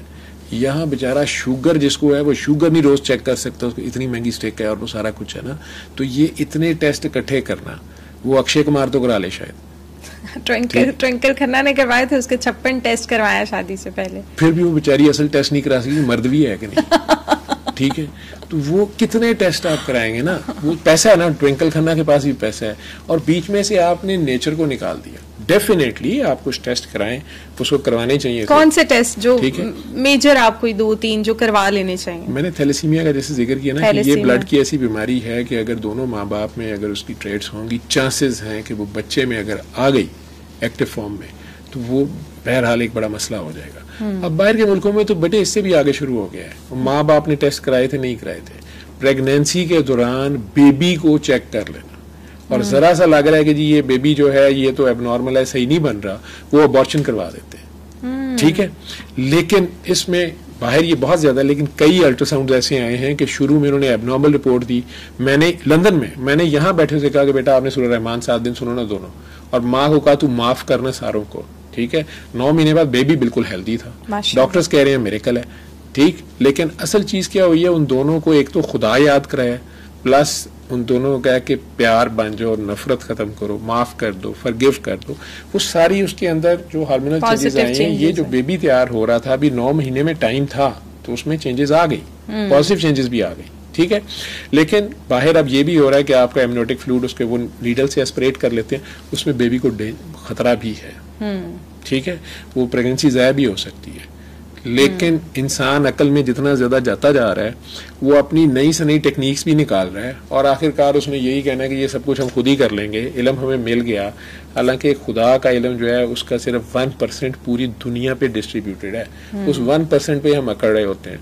तो हमें डिवाइन इंटरवेंशन और डिवाइन फाइनलिटी जो है ना, उसको नहीं भूलना चाहिए, उसको साथ रख के। अल्लाह तो अक्ल जब आप शादियां करते हैं, ठीक है, अगर आप शादी अल्लाह की खातिर जब आप कर रहे हैं ना, मुसलमान का ईमान ये है, तो वो शादी वैसे मर्द औरत का जिस्म एक दूसरे के लिए हलाल ही नहीं है, ठीक है। अगर किसी बच्ची के साथ कोई जबरदस्ती करता है, उसे रेप कहा जाता है। बिल्कुल ऐसा। दोनों कॉन्सेंट से छुप के करते हैं, फॉर्निकेशन फिर है, उनमें गिल्ट बाद में रहेगा, वो खुद उसको सफर करेंगे बाद में। बिल्कुल ऐसा, ठीक है, बिल्कुल ऐसा। या प्रेगनेंसी हो गई तो आप उसे छुपाते फिर रहे हैं या उसे जाया कर रहे हैं, आने वाली जान को, नेचुरल प्रोसेस को रोक रहे हैं ना, उसमें बच्ची का नुकसान होगा, ठीक। अगर उसे अनाउंस किया जाए और वो मर्द उसकी रिस्पॉन्सिबिलिटी ले, ये मर्द की रिस्पॉन्सिबिलिटी है, ठीक है, और उस बच्चे की भी रिस्पॉन्सिबिलिटी लेना। उसमें बीमारियां जो चंद स्क्रीन हो सकती हैं, और अगर उस मुआशरे में है, हर जगह नहीं हार्ड एंड फास्ट रूल्स आप बना सकते, नहीं तो लोग साइकी के मरीज बन जाएंगे, ट्विंकल खन्ना बन जाएंगे, ठीक है। वो खाना भी नहीं खा रहे जी, पानी को भी चेक कर रहे हैं, फलाना। पानी हलाल का होना चाहिए, ठीक है। मजीद पाक करना है तो किसी को पहले पिला के पी लें, अल्लाह की खातिर। तो आप अल्लाह को साथ रखेंगे, अल्लाह पाक है, ठीक है, उसे बीमारी नहीं है, माशाअल्लाह, ठीक। तो अगर आप बिजली को पकड़ के रखेंगे तार को, तो फिर बिजली भरी है मेरे अंग अंग में, तो बिजली में तो नहीं फिर बीमारी आती। सही। ठीक है। एक और बड़ी कॉमन डिजीज है और हर लड़की में ही होती है, लिकोरिया। इससे बचना भी बहुत मुश्किल ही है, ठीक है। और इसकी रीजन क्या होती है और ये कैसे कंट्रोल किया जा सकता है? नंबर 1, वो पानी ज्यादा पिया करें, अपनी हाइड्रेशन ठीक रखें, पर्सनल हाइजीन ठीक रखें, ठीक है। अंडर गारमेंट्स जो हैं वो पर्टिकुलरली कॉटन के यूज करें, ठीक है। कई बार से थोड़ी एलर्जी भी हो रही होती है। फिर थॉट प्रोसेस अपनी क्लीन रखें, ठीक है। और ये फंगल इन्फेक्शन, ज्यादातर इसमें फंगस इन्वॉल्व है, ठीक है। इसका प्रॉपर इलाज डॉक्टर को जाके बता दें। ये जगह जगह हमारे वॉल चेकिंग हुई भी है, ठीक है जी, लिकोरिया का इलाज। एग्जैक्टली, ठीक है। हकीम साहब भी कर रहे हैं, सारी कुछ मेडिसिन्स भी बनाते हैं, डिफरेंट पाउडर्स और ऑल दैट। वो ड्राइनेस के लिए है ना, अगर पाउडर्स वहां लगा रहे हैं, सारा कुछ कर रहे हैं, ठीक है, तो वो आप प्रॉपर अच्छी गायनेकोलॉजिस्ट के पास चले जाएं, वो आपको मेडिसिन भी बता देगी, कई बार अंदर लगाने वाली ट्यूब्स या टेबलेट्स रखने वाले भी बता देगी। लेकिन फंगस की जितनी दवाइयां हैं ये कुछ टाइम लेती हैं, इसमें टाइम लगता है, ठीक है। और फंगस आपको लगती तब है जब आप जरा वीक हो जाते हैं। आपकी बॉडी के अंदर, खून के अंदर जो इम्यूनिटी है जरा वीक हो जाती है, ठीक है। और इम्यूनिटी आपके थॉट प्रोसेस से फिर बड़ा ताल्लुक रखेगी। डिप्रेशन में जाके ये ज्यादा हो जाएगा, स्ट्रेस में होता है, थकावट में ज्यादा होगा। मैं पहले ही कह रहा हूँ, थकावट बहुत ज्यादा हो जाए तब बहुत ज्यादा होता है। और अल्लाह क्या कह रहा है, फला खौफ वला हुम यहज़नून, और उन्हें ना खौफ है ना गम है जो मेरे यार है। तो अगर अल्लाह से दोस्ती लग जाए, ठीक है, आप सेक्सुअल परवर्शंस में नहीं जाएंगे। आप अनड्यू सेक्सुअल परवर्शंस में जाएंगे तो आपके हार्मोन वो भी इम्बैलेंसेस आएंगे, ठीक है। उसके गिल्ट में भी रहेंगे, प्लस उसकी फिर डिप्रेशन, बाद में एक फ्रस्ट्रेशन होगी, ठीक है। ये सारी चीजें मल्टीफैक्टोरियल हैं, ठीक। उसका इलाज है। इसके कॉन्सिक्वेंसेस क्या हो सकते हैं? कॉन्सिक्वेंसेस कुछ नहीं है, उसको कहते हैं हड्डियां भरना स्टार्ट हो जाती हैं, बाकी फिर आगे से वो कहानी है, ठीक है ना जी। हाँ जी, मैं हमारे पास मर्द इतने आते हैं, लड़के, बच्चे, यंग बच्चे, ये दीवारों पे पढ़ के, सर वो मुझे सर वो गंदा ख्वाब आया था। मैंने कहा अच्छा बेटा आ गया था, फिर वो सर मेरे कपड़े खराब हो गए। अच्छा तो फिर, तो बेटा कोई बात नहीं, कितनी बार महीने में हो जाता है? सर एक बार ऐसे हो जाता है यार। तो सर मैं बहुत गंदा हूँ सर, मुझे अल्लाह से माफी ले दे। वो डॉक्टर के पास बैठा हुआ है, ठीक है। तो सर मैंने बहुत विटामिन खाए, उससे ज्यादा हो जाता है। मैं क्या पुत्र जी, ये नॉर्मल और नेचुरल है, ठीक है। एक टैंकी है वो फुल हो गई है, वो यूज नहीं हुई तो वो डिस्चार्ज कर गई है, ठीक है। ऊपर से तूने सोचा भी उल्टा सीधा होगा, तूने फिल्म भी जरूर देखी होगी, मोबाइल में तू रात को सोता नहीं होगा, ठीक है, बाथरूम में घुस के कुछ कर लेता होगा, तो उसका कोई इम्पैक्ट तो आना ना। जी सर, तो मैं क्या, लेकिन ये बीमारी नहीं सर, वो लिखा हुआ था एक दीवार पे, लिखा हुआ था वो इतलाम बीमारी फलाना। तो वो जो मर्जी करी जाए, हाँ डेफिनेटली अगर वो अनड्यू ज्यादा कर रहा है किसी भी चीज को तो उसकी बॉडी में से ही जा रहा है ना। इसी तरह लिकोरिया, उसकी बॉडी से वाटर ही हो रहा है ना, प्लस उसको खुद एक अनहेल्दी फीलिंग भी है, ठीक है। कपड़े खराब हो रहे हैं या उसको एक फीलिंग है कि मैं नमाज नहीं पढ़ी, शायद मुझे पता नहीं है नापाकी है, ये है वो है, सारा कुछ है ना। तो उसका इलाज आराम से ले, डॉक्टर से करा ले। असल में वो शर्मा के बताती नहीं है, बच्चियां स्पेशली शादी नहीं हुई, लेकिन सर ये पेनफुल भी होता है, मतलब ये जब होता इन्फेक्शन है, जब हो जाएगी ना तो वहां सोजिश हो जाएगी, बिल्कुल। जब सोजिश हो जाएगी तो उसको दर्द होगी, ठीक है। तो उसके लिए उसको दवाई प्रॉपर लेनी पड़ेगी। वो दवाई ले लेगी, एंटीबायोटिक्स भी ले, अगर डॉक्टर समझेगी, वो डॉक्टर्स पूछती हैं कलर क्या है, स्मेली तो नहीं है, यही कुछ है ना। तो वो अब तो लेडी डॉक्टर्स इतनी ज्यादा, आपने मेल डॉक्टर के पास जाना ही नहीं है ना। अब लेडी डॉक्टर से तो जाके बात कर सकते हैं ना, तो आप उनसे डिस्कस कर लें, ठीक है। बार्थोलियन सिस्ट है, उसमें सिस्ट उसकी ज्यादा हो गई है साइज में, वो सोचिए कैंसर हो गया। बिल्कुल ऐसा, डॉक्टर के पास जाके उसे एक बार दिखा रहे। और इसी की रीजन बनती है ये पीसीओएस वगैरह भी और बाकी सारी। पीसीओएस जो है वो आपके ओवेरियन हार्मोन्स जो हैं उनमें थोड़े इम्बैलेंसेस आने के बाद ओवरीज जो हैं उसमें पानी की थैलियां छोटी छोटी बन गई, ठीक है। वो है जैसे स्ट्रॉबेरी आपने देखी है, जी जी। तो जो आपकी ओवरीज है वो स्ट्रॉबेरी की तरह होती है, उसके ऊपर जो गोल गोल छोटे छोटे दाने हैं वो उसके एग्स हैं, फॉलिकल्स हैं, वो ज्यादा फूल गया, एक जो है पानी की तरह थैली बन गई, ऐसे समझ लें, ठीक है। तो वो कई बार हार्मोनल इम्बैलेंसेस तो है ही हैं, डाइट इम्बैलेंस भी उसमें है, ठीक है, ठीक है। तो आपकी कुछ डाइट एडजस्ट करनी पड़ेगी आपको, और ओवरवेट हैं, फिर एक्टिविटी आपको बढ़ानी पड़ेगी, और सोच आपकी जो ही पॉजिटिव आएगी, आप नफरत को छोड़ देंगे, आप अपने अम्मी अब्बा बहन भाइयों से गिले शिकवे खत्म करें पहले, ठीक है, और अल्लाह से दोस्ती कर लें, और अल्लाह की मखलूक को प्यार से देखना शुरू करें, अल्लाह की खातिर, ठीक है, तो ये मशीन अंदर से ठीक होना शुरू हो जाएगी। ठीक है सर, इसमें मुझे एक चीज ये बताइएगा कि कुछ लेडीज को जब ये मंथली इनका वो जो एक खास आयाम है उसके अंदर पेन मतलब अनबियरेबल होती है, वो नहीं बियर कर पाती, मतलब कुछ लोगों के लिए ये चीज ही नहीं है, वो कहते हैं नहीं भी बड़ा नॉर्मल है, कोई प्रॉब्लम नहीं है, लेकिन कुछ लोगों को बहुत अनबियरेबल पेन होती है और वो मेडिसिन की तरफ भी जाती हैं और कुछ डॉक्टर्स कहते हैं ये मेडिसिन मत लें, ये तो आपके आगे प्रेगनेंसी में इशू है, फलां चीज में इशू है, तो क्या ये बातें सच हैं कि मिथ से बनी हुई हैं? देखिए, कुछ खवातीन को पेन वाकई प्रीमेंस्ट्रुअल टेंशन भी होती है और उनके मूड स्विंग्स भी साथ आते हैं, सारे हार्मोन्स के बैलेंसेस हैं, प्लस उनको ये मेंसेस के दौरान शुरू के 1-2 दिन बहुत पेन होती है, वो गर्म पानी की बोतल रख रही हैं या डॉक्टर्स जो कोई कुछ मुख्तलिफ टोटके होते हैं, माएँ बता देती हैं, बड़े बता देते हैं, डॉक्टर्स डेफिनेटली पेन किलर्स कहते हैं अवॉइड करो, लेकिन खवातीन यूज कर लेती हैं। बच्चियां आजकल इजी वे है जी, पॉन्स्टन खाओ, पानेडाल 2 खा लो, ये खा लो, वो खा लो, लेकिन इनके आपके हार्मोन्स पे इफेक्ट आते हैं। अच्छा, मेडिसिन से आता है। और आप उस नेचुरल प्रोसेस को देखें, अल्लाह ने अगर दर्द रखी है, चले एक आपकी बहन को दर्द नहीं होती है, आपको होती है, कोई ना कोई आपका उसमें बेनिफिट है, लेकिन सिर्फ एक वर्किंग लेडी है, वो अगर वो बहुत ज्यादा हो गई है तो फिर दर्द की फिर मजबूरी है ना, वो ले ले, मजबूरी है ना, क्योंकि ऑब्वियसली आपने अपनी सराउंडिंग में तो नहीं बताना कि आप किसी मजबूरी है, वो आप बता भी नहीं सकती, ठीक है ना, तो वो पेन किलर फिर लेगी, लेकिन बहरहाल मैंने कहा ना हर चीज की फिर एक कॉस्ट तो है, और 4 दिन 5 दिनों से छुट्टी को नहीं देगा हर महीने, ठीक है ना, इसीलिए खवातीन ज्यादातर घर काम करती हैं। अब आहिस्ता आहिस्ता आपका आ रहा है घर से ही काम, वर्क फ्रॉम होम, ठीक है, वर्कर्स ज्यादा वर्चुअल बनते जा रहे हैं, दफ्तरों का ट्रेंड कम होता जा रहा है, बाहर के मुल्कों में तो सारा कुछ ही है, इवन यहाँ से बैठ के लोग वहाँ काम कर रहे हैं अमेरिका में और काम करके दे रहे हैं, वो कुछ चीजें तो आपकी हो जाती हैं, और जब आप घर में ही रहते हैं, अपनी मर्जी के एनवायरनमेंट में रहते हैं, खामखा की स्ट्रेस या फियर्स नहीं होते, काफी चीजें कम हो भी जाती हैं, लेकिन बहरहाल उसमें फिर पेन किलर मजबूरन लोग लेते हैं, ठीक, लेकिन ये चीज वो समझ ले कि उसको अगर इसकी पेन है तो ये आप डिलीवरी पेनफुल है तो उसमें अल्लाह ने दर्द रखी है, तो वो उसकी बॉडी के कुछ और हार्मोन्स होते हैं, वो उसके अंदर सिग्नल्स जो पेन के जा रहे होते हैं वो उसके लिए बेनिफिशियल भी होते हैं लेटर ऑन, उसका रोल अपनी जगह होता है। आप उसको जब रोक लेते हैं ना उस सर्कल को, ठीक है, किसी वजह से, तो आप नेचुरल साइकिल को रोकते हैं, उसमें प्रॉब्लम आती है आपको। ठीक है, मर्दों में मेजर चेंज कोई 2, 4, 5 कितने जो 30 के बाद होते हैं? मर्द ने शादी कर ली, ठीक है जी, post marital mid life crisis syndrome में होता है, ठीक अच्छा। है, अब उसके ऊपर जिम्मेदारियां आ गई, ठीक है, या जिम्मेदारियां निभाते निभाते अच्छा पार्टनर मिल गया फिर तो बहुत अच्छी बात है, दोनों मिलके फाइट आउट कर रहे हैं, ठीक है। दूसरा, अब उसको उस काकी की रिकग्निशन के लिए भी अपने घर वालों से भी कई बार, क्योंकि वो जो पुरानी मोहब्बतें होती हैं सिर्फ लड़कियों से इतनी ना होती, माँ बाप बहन भाइयों की मोहब्बतें, उनके साथ एडजस्ट करना और अपनी बेगम को भी बहरहाल टाइम देना, फिर जो बच्चे आ गए अब उनकी दर्द जरा ज्यादा होती है और उनके लिए स्ट्रगल शुरू करना, तो मेल की रिस्पॉन्सिबिलिटी चूंकि ज्यादा है, फिजिकली वो स्ट्रांग है, स्ट्रक्चर उसका ज्यादा है, तो मुआशरे में जो भी उसने अपनी जगह बनाई होती है उसमें 30 तक उसको कोई ना कोई करियर, कहीं ना कहीं, कोई माँ बाप 30 तक तो बिठा के नहीं खिला रहे होते, ठीक है, या माँ बाप मर गए हैं तो बहन भाई नहीं आपको इतनी देर कोई सपोर्ट कर रहा होता, तो वो तो पता चल जाता है आपको, ठीक है।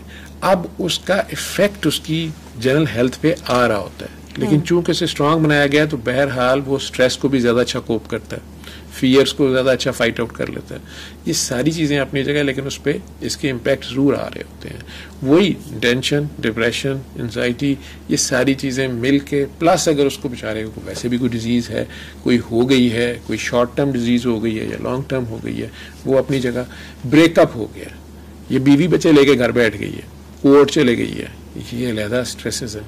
और मैं अभी एक मशहूर एक्टर है, नाम ना लीजिएगा, उसकी एक तलाक हुई है, बीवी बच्चे लेके चले गई, अब दूसरी शादी भी कर ली है, मैं कल देखा, वो कह रहे हैं मेरे पे जिन्न हो गया, जादू हो गया, फलां हो गया, ठीक है भाई, आपने जो पुट्ठे काम किए हैं ना, कुछ आपने भी जुल्म किए हैं, आपकी जो एरोगेंस है वो पे बैक कर रही है, ठीक है, अब उसकी भी नफरत, वो भी बच्चे लेके बैठी हुई है, उसे भी आप याद आ रहे हो, ठीक है, प्लस उसने देखा कि अब तुमने फिर कहीं और शादी कर ली है, अब आपको वो पुरानी बीवी के जो फायदे थे ना वो याद आ रहे हैं दूसरे कंपैरिजन में, और बच्चे भी याद आ रहे हैं, ठीक है। अब आप अपनी बात मानने पे तैयार नहीं है कि आपसे गलतियां हो गई हैं, उसको छुपाने के लिए आप जो ड्रामे कर रहे हैं वो जिन, भूत और जादू है, आप ये मानने पे तैयार ही नहीं है ना, आपने सिर्फ विन विन सिचुएशन देखी हुई थी, असल फिल्म के आप हीरो नहीं निकले, वहां आप जीरो निकल आए, ठीक है, और किसी ने मुझे साथ अभी शेयर की हुई थी, तो उसमें शाहरुख खान साहब जो हैं वो अपने किसी फेलियर पे बड़ा अच्छा बोल रहे थे कि मैंने अपने आप को देखा कि यहाँ से मैं गलत था, यहाँ से मैं गलत था, मैंने इसे रेक्टिफाई किया, इसे मैंने ठीक किया।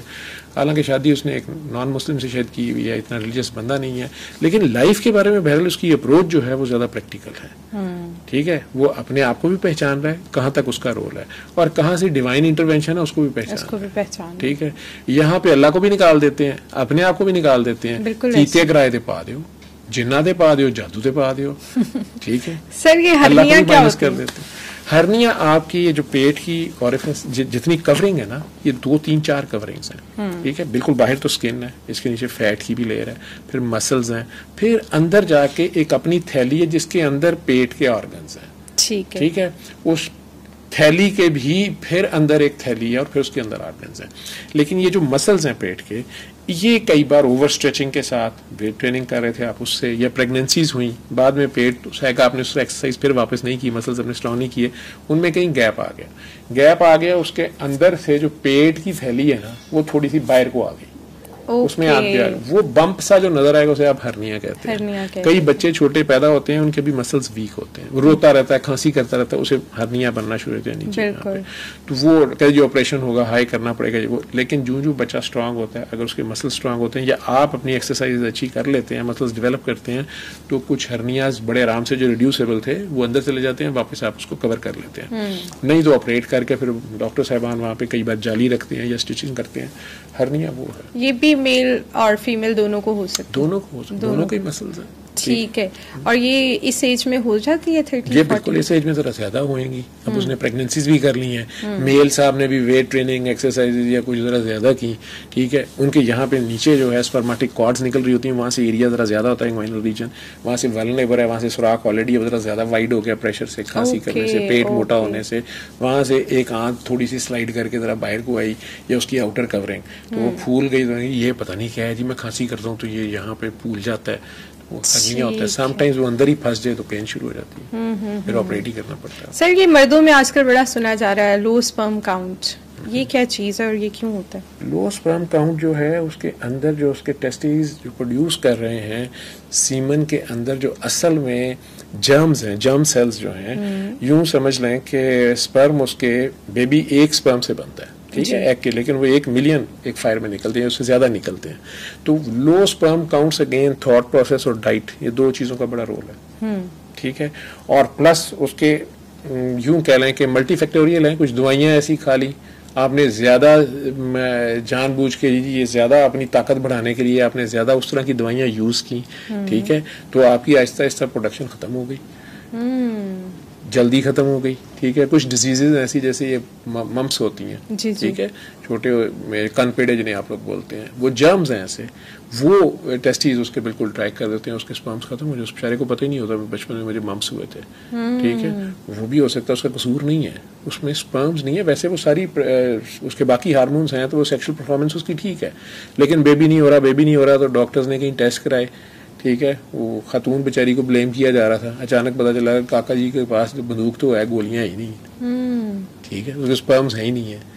ठीक, उसके लिए फिर वो बेचारा चढ़ जाएगा, या किसी डॉक्टर साहब के थे या कीमो के थे, या हार्मोन्स कुछ दे के कोशिश भी की जाएगी, 2 तरह की है। अगर तो कोई उसका स्ट्रक्चरल डिफेक्ट है, कोई ब्लॉकेज है कहीं ट्यूब्स में, वो तो डॉक्टर्स कोशिश कर सकते हैं। ठीक है, लेकिन अगर फैक्ट्री नहीं है, उसके टेस्टिस ही एक उसका पेट में रह गया था बचपन से और वो आया ही नहीं नीचे, दूसरा जो है वो है लेकिन वो डेवलप नहीं किया किसी वजह से, या मम्स की वजह से, या कुछ भी, वो भी नहीं है, तो डॉक्टरी में उसका इलाज नहीं है।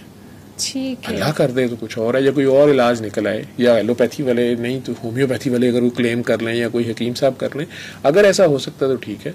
अदरवाइज मैंने तलाक़ें होती इस तरह भी देखी हैं कि हकीम साहब ने मियाँ साहब का इलाज किया। मैंने भी एक अपनी सिस्टर को मना भी किया, उसकी मेड थी और कपल था, तो मैंने कहा कि ये बंदा शक्की से है तो रहने दो इसको ना। उन्होंने कहा नहीं, उन्होंने सूरह रहमान सुनवाई, वो काकी प्रेग्नेंट हो गई, लड़के ने उसको तलाक दे दी। उसने कहा मैनू ते मीत लतीफ वाले दस्या सी तेरा बच्चा नहीं हो सकता, ये तो कितों हो लिया।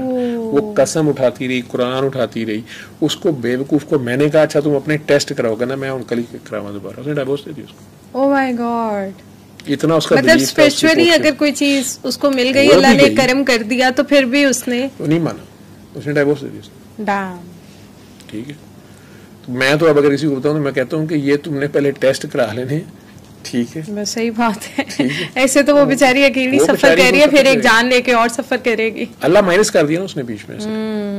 ठीक है, हो सकता है वो सच्चा भी हो, लेकिन वो बेचारी कुरान पे कल हलफ उठा रही है, फिर उसे कहा अच्छा यार डीएनए टेस्ट करा लेते हैं, तुम ये करा लो।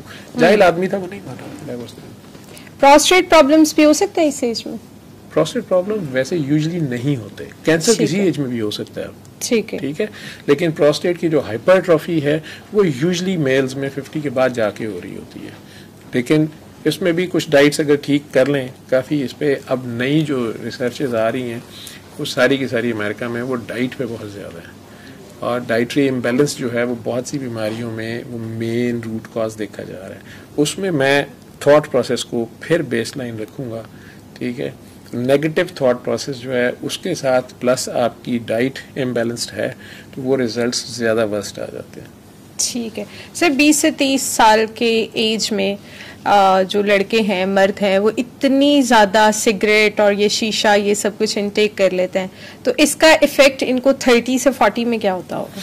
कैंसर्स बहुत ज़्यादा है इसके साथ, मुख्तलिफ किस्म के कैंसर, सिर्फ लंग्स के नहीं, मल्टीपल कैंसर्स, इवन किडनी के कैंसर, टेस्टिकुलर कैंसर्स या मुंह के कैंसर्स हैं, लंग्स के तो हैं ही हैं। ठीक है, स्टमक कैंसर, ये सिगरेट के मुख्तलिफ जो टॉक्सिक मटेरियल्स हैं उनमें उसे कहते हैं कार्सिनोजेनिक, उसकी एबिलिटी कि कैंसर प्रोड्यूस करने की एबिलिटी वो मुख्तलिफ में ज़्यादा है। उन्हें इंक्रिमिनेट किया गया है कि ये कैंसर प्रोड्यूसिंग थिंग्स हैं, इसलिए उसे डिस्करेज किया जाता है।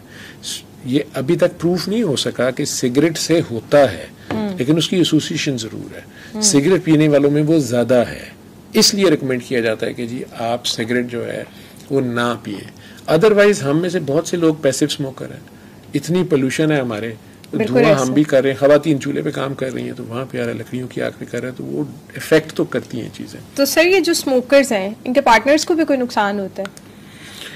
पैसिव स्मोकिंग से हो सकता है। वैसे अगर ये इनटेक करते हैं तो मतलब इनकी वाइफ्स या बच्चे? वाइफ भी बेचारी कर रही है ना, स्मोक इनहेल कर रही है, बच्चे कर रहे हैं, वो जो धुआं छोड़ रहा है उसके साथ भी उसको भी तो नुकसान तो हो रहा है बहरहाल ना। आप एक सादा सी चीज देख लें, हमारे लोग इन बातों का कुछ नहीं होता। आप कहीं फैक्ट्रीज के पास आपका घर होगा ना, या आपका गंदे नाले के ऊपर बिल्कुल ऐसे घर होगा ना, आपके एसी और आपका फ्रिज, रेफ्रिजरेटर जो है, इनकी गैस बहुत जल्दी लीक हुआ करेगी और हर साल आपको करवानी पड़ेगी। और वो बंदा कोई अच्छा टेक्नीशियन हुआ कहेगा बाजी यदि एलुमिनियम तू कार बदल लवो, एदी एलुमिनियम पिछू पता नहीं गल जाती जी गैस नाले तू आ रही है, ਉਹਦੇ ਨਾਲ ਤੁਹਾਡੇ एसी ਤੇ ਤੁਹਾਡੇ फ्रिज ਦਾ सत्यानाश हो रहा है। ठीक है, अब वो गैस है सिर्फ नाले से, धुआं ही उठ रहा है ना, सिगरेट भी धुआं ही ना, गैस ही है। बिल्कुल ऐसा, ठीक है, और वो लोहे और एल्यूमिनियम के साथ क्या सलूक कर रही है, ठीक है, उसके साथ मिलके या उसके अंदर एसी ने से क्या करना है, रिफाइन ही करना है ना, रेफ्रिजरेटर ने भी रिफाइन करना है ना, जो भी उसको एनवायरनमेंट से हवा मिल रही है, लेकिन उसमें वो जो टॉक्सिक सब्सटेंस है वो नुकसान दे रहा है।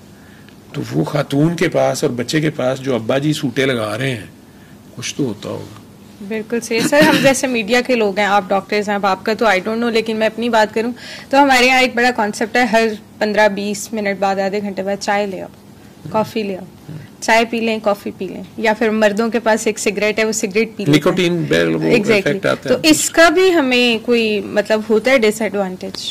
बिल्कुल डिसएडवांटेज है। मैंने कहा ना, excess of anything is bad. आप कैफीन बहुत ज्यादा ले रहे हैं, फिर बाद में आपका स्लीप साइकिल खराब होता है उसके साथ। ठीक है, आप ओवरडू कर रहे हैं ना, अपने आप को ओवर स्ट्रेच मत करें, कभी कभार की बात और है। ठीक है, लेकिन उसकी आदत बना लेना एक ज्यादा, ठीक है, वो चीज चाहे मैंने कहा ना हलाल भी होगी तो आपको इफेक्ट तो करेगी ना, करती है। तो ओवर द ईयर्स जब होगी 30 और 40 में आके, अब आपकी मशीन जो है ना वो पीक पे जाके अब उसने नीचे को आना शुरू किया, डाउन हिल है अब आप। ठीक है, 40 के बाद तो है, हालांकि अल्लाह वैसे 40 के बाद से पैगम्बरी स्टार्ट करता है।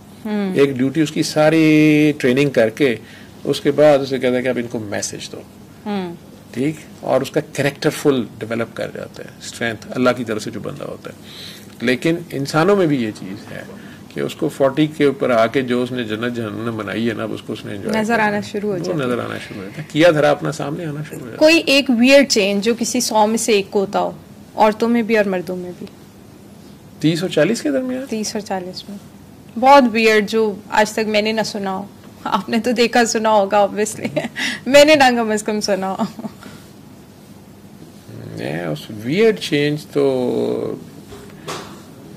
ये आप कह सकते हैं कि किसी वजह से उस बंदे के बाल एकदम ज्यादा हो जाए, अच्छा, या उसकी लगना शुरू हो जाए कि ये जवानी आ गई है दोबारा इस पे, ठीक है, मेल में विगर एकदम ज्यादा हो गई है, ठीक, बड़ा वो खुश हो रहा है कि जनाब मैं तो 18 साल की उम्र में ऐसे नहीं था जैसे अब हो गया हूँ, ठीक, तो ये वियर्ड चेंज है, लेकिन वो जरा ध्यान करे वो कोई ट्यूमर है बॉडी में जो अब टेस्टोस्टेरोन ज्यादा प्रोड्यूस कर रहा है, ठीक है, या वो खातून या उसके अंदर कोई हार्मोन दूसरा एस्ट्रोजन प्रोजेस्टेरोन, वो बैलेंस, मेल्स में भी ये हार्मोन होते हैं, थोड़े होते हैं, वो किसी वजह से स्क्रीट ज्यादा कर रहा है, तो रंगते जरा पक्का हो गया है, वाल दोबारा आ गए ने, तो जरा उसे पता करना पड़ेगा ये कुछ और हो रहा है, तो ये वियर्ड चेंज है, ये उसको देखना पड़ेगा, तो सिर्फ खुशी ना होता रहे कि जनाब कुछ और ही हो गया। Sir, due to some reasons जिन खवातीन की शादियां नहीं होती, हीमोग्लोबिन एकदम ऊपर चले गई है, हाँ, ठीक है, तो लिवर ट्यूमर है उसको, वो कह रहा नहीं जी उनके गुलाबी लाल खून छलक रहा है, हीमोग्लोबिन 18 हो गई, खातून दी 16 हो गई है,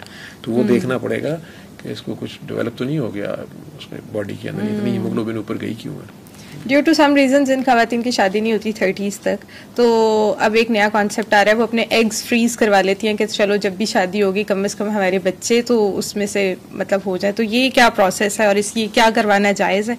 इंडिया में तो बहुत सारे ऐसे केसेस हैं, तो इधर हमारी सोसाइटी में बताएं आप। बेटा जहां तक तो मजहब की बात है, स्पर्म बैंक्स भी बन गए, ठीक है,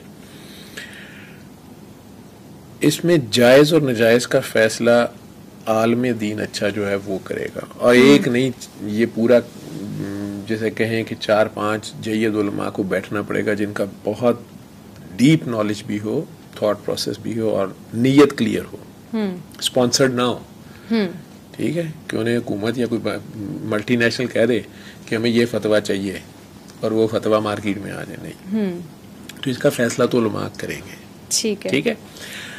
इंसानी लेवल पे ये खतरे जरूर हैं कि वो स्पर्म ही किसी और का दे दिया या एग ही उस बंदी का, अगरचे इसमें बहुत ध्यान रखा जाएगा वो उसी का हो, सारा कुछ हो, तो उसमें पॉसिबिलिटीज हैं, और उसका आपने उसमें से फिर अल्लाह को निकाल दिया, अपनी इंटरवेंशन को ले आए हैं। अगर आप तवक्कल पे चलेंगे, ठीक है, तो रिजल्ट्स बहरहाल जबरदस्त होंगे।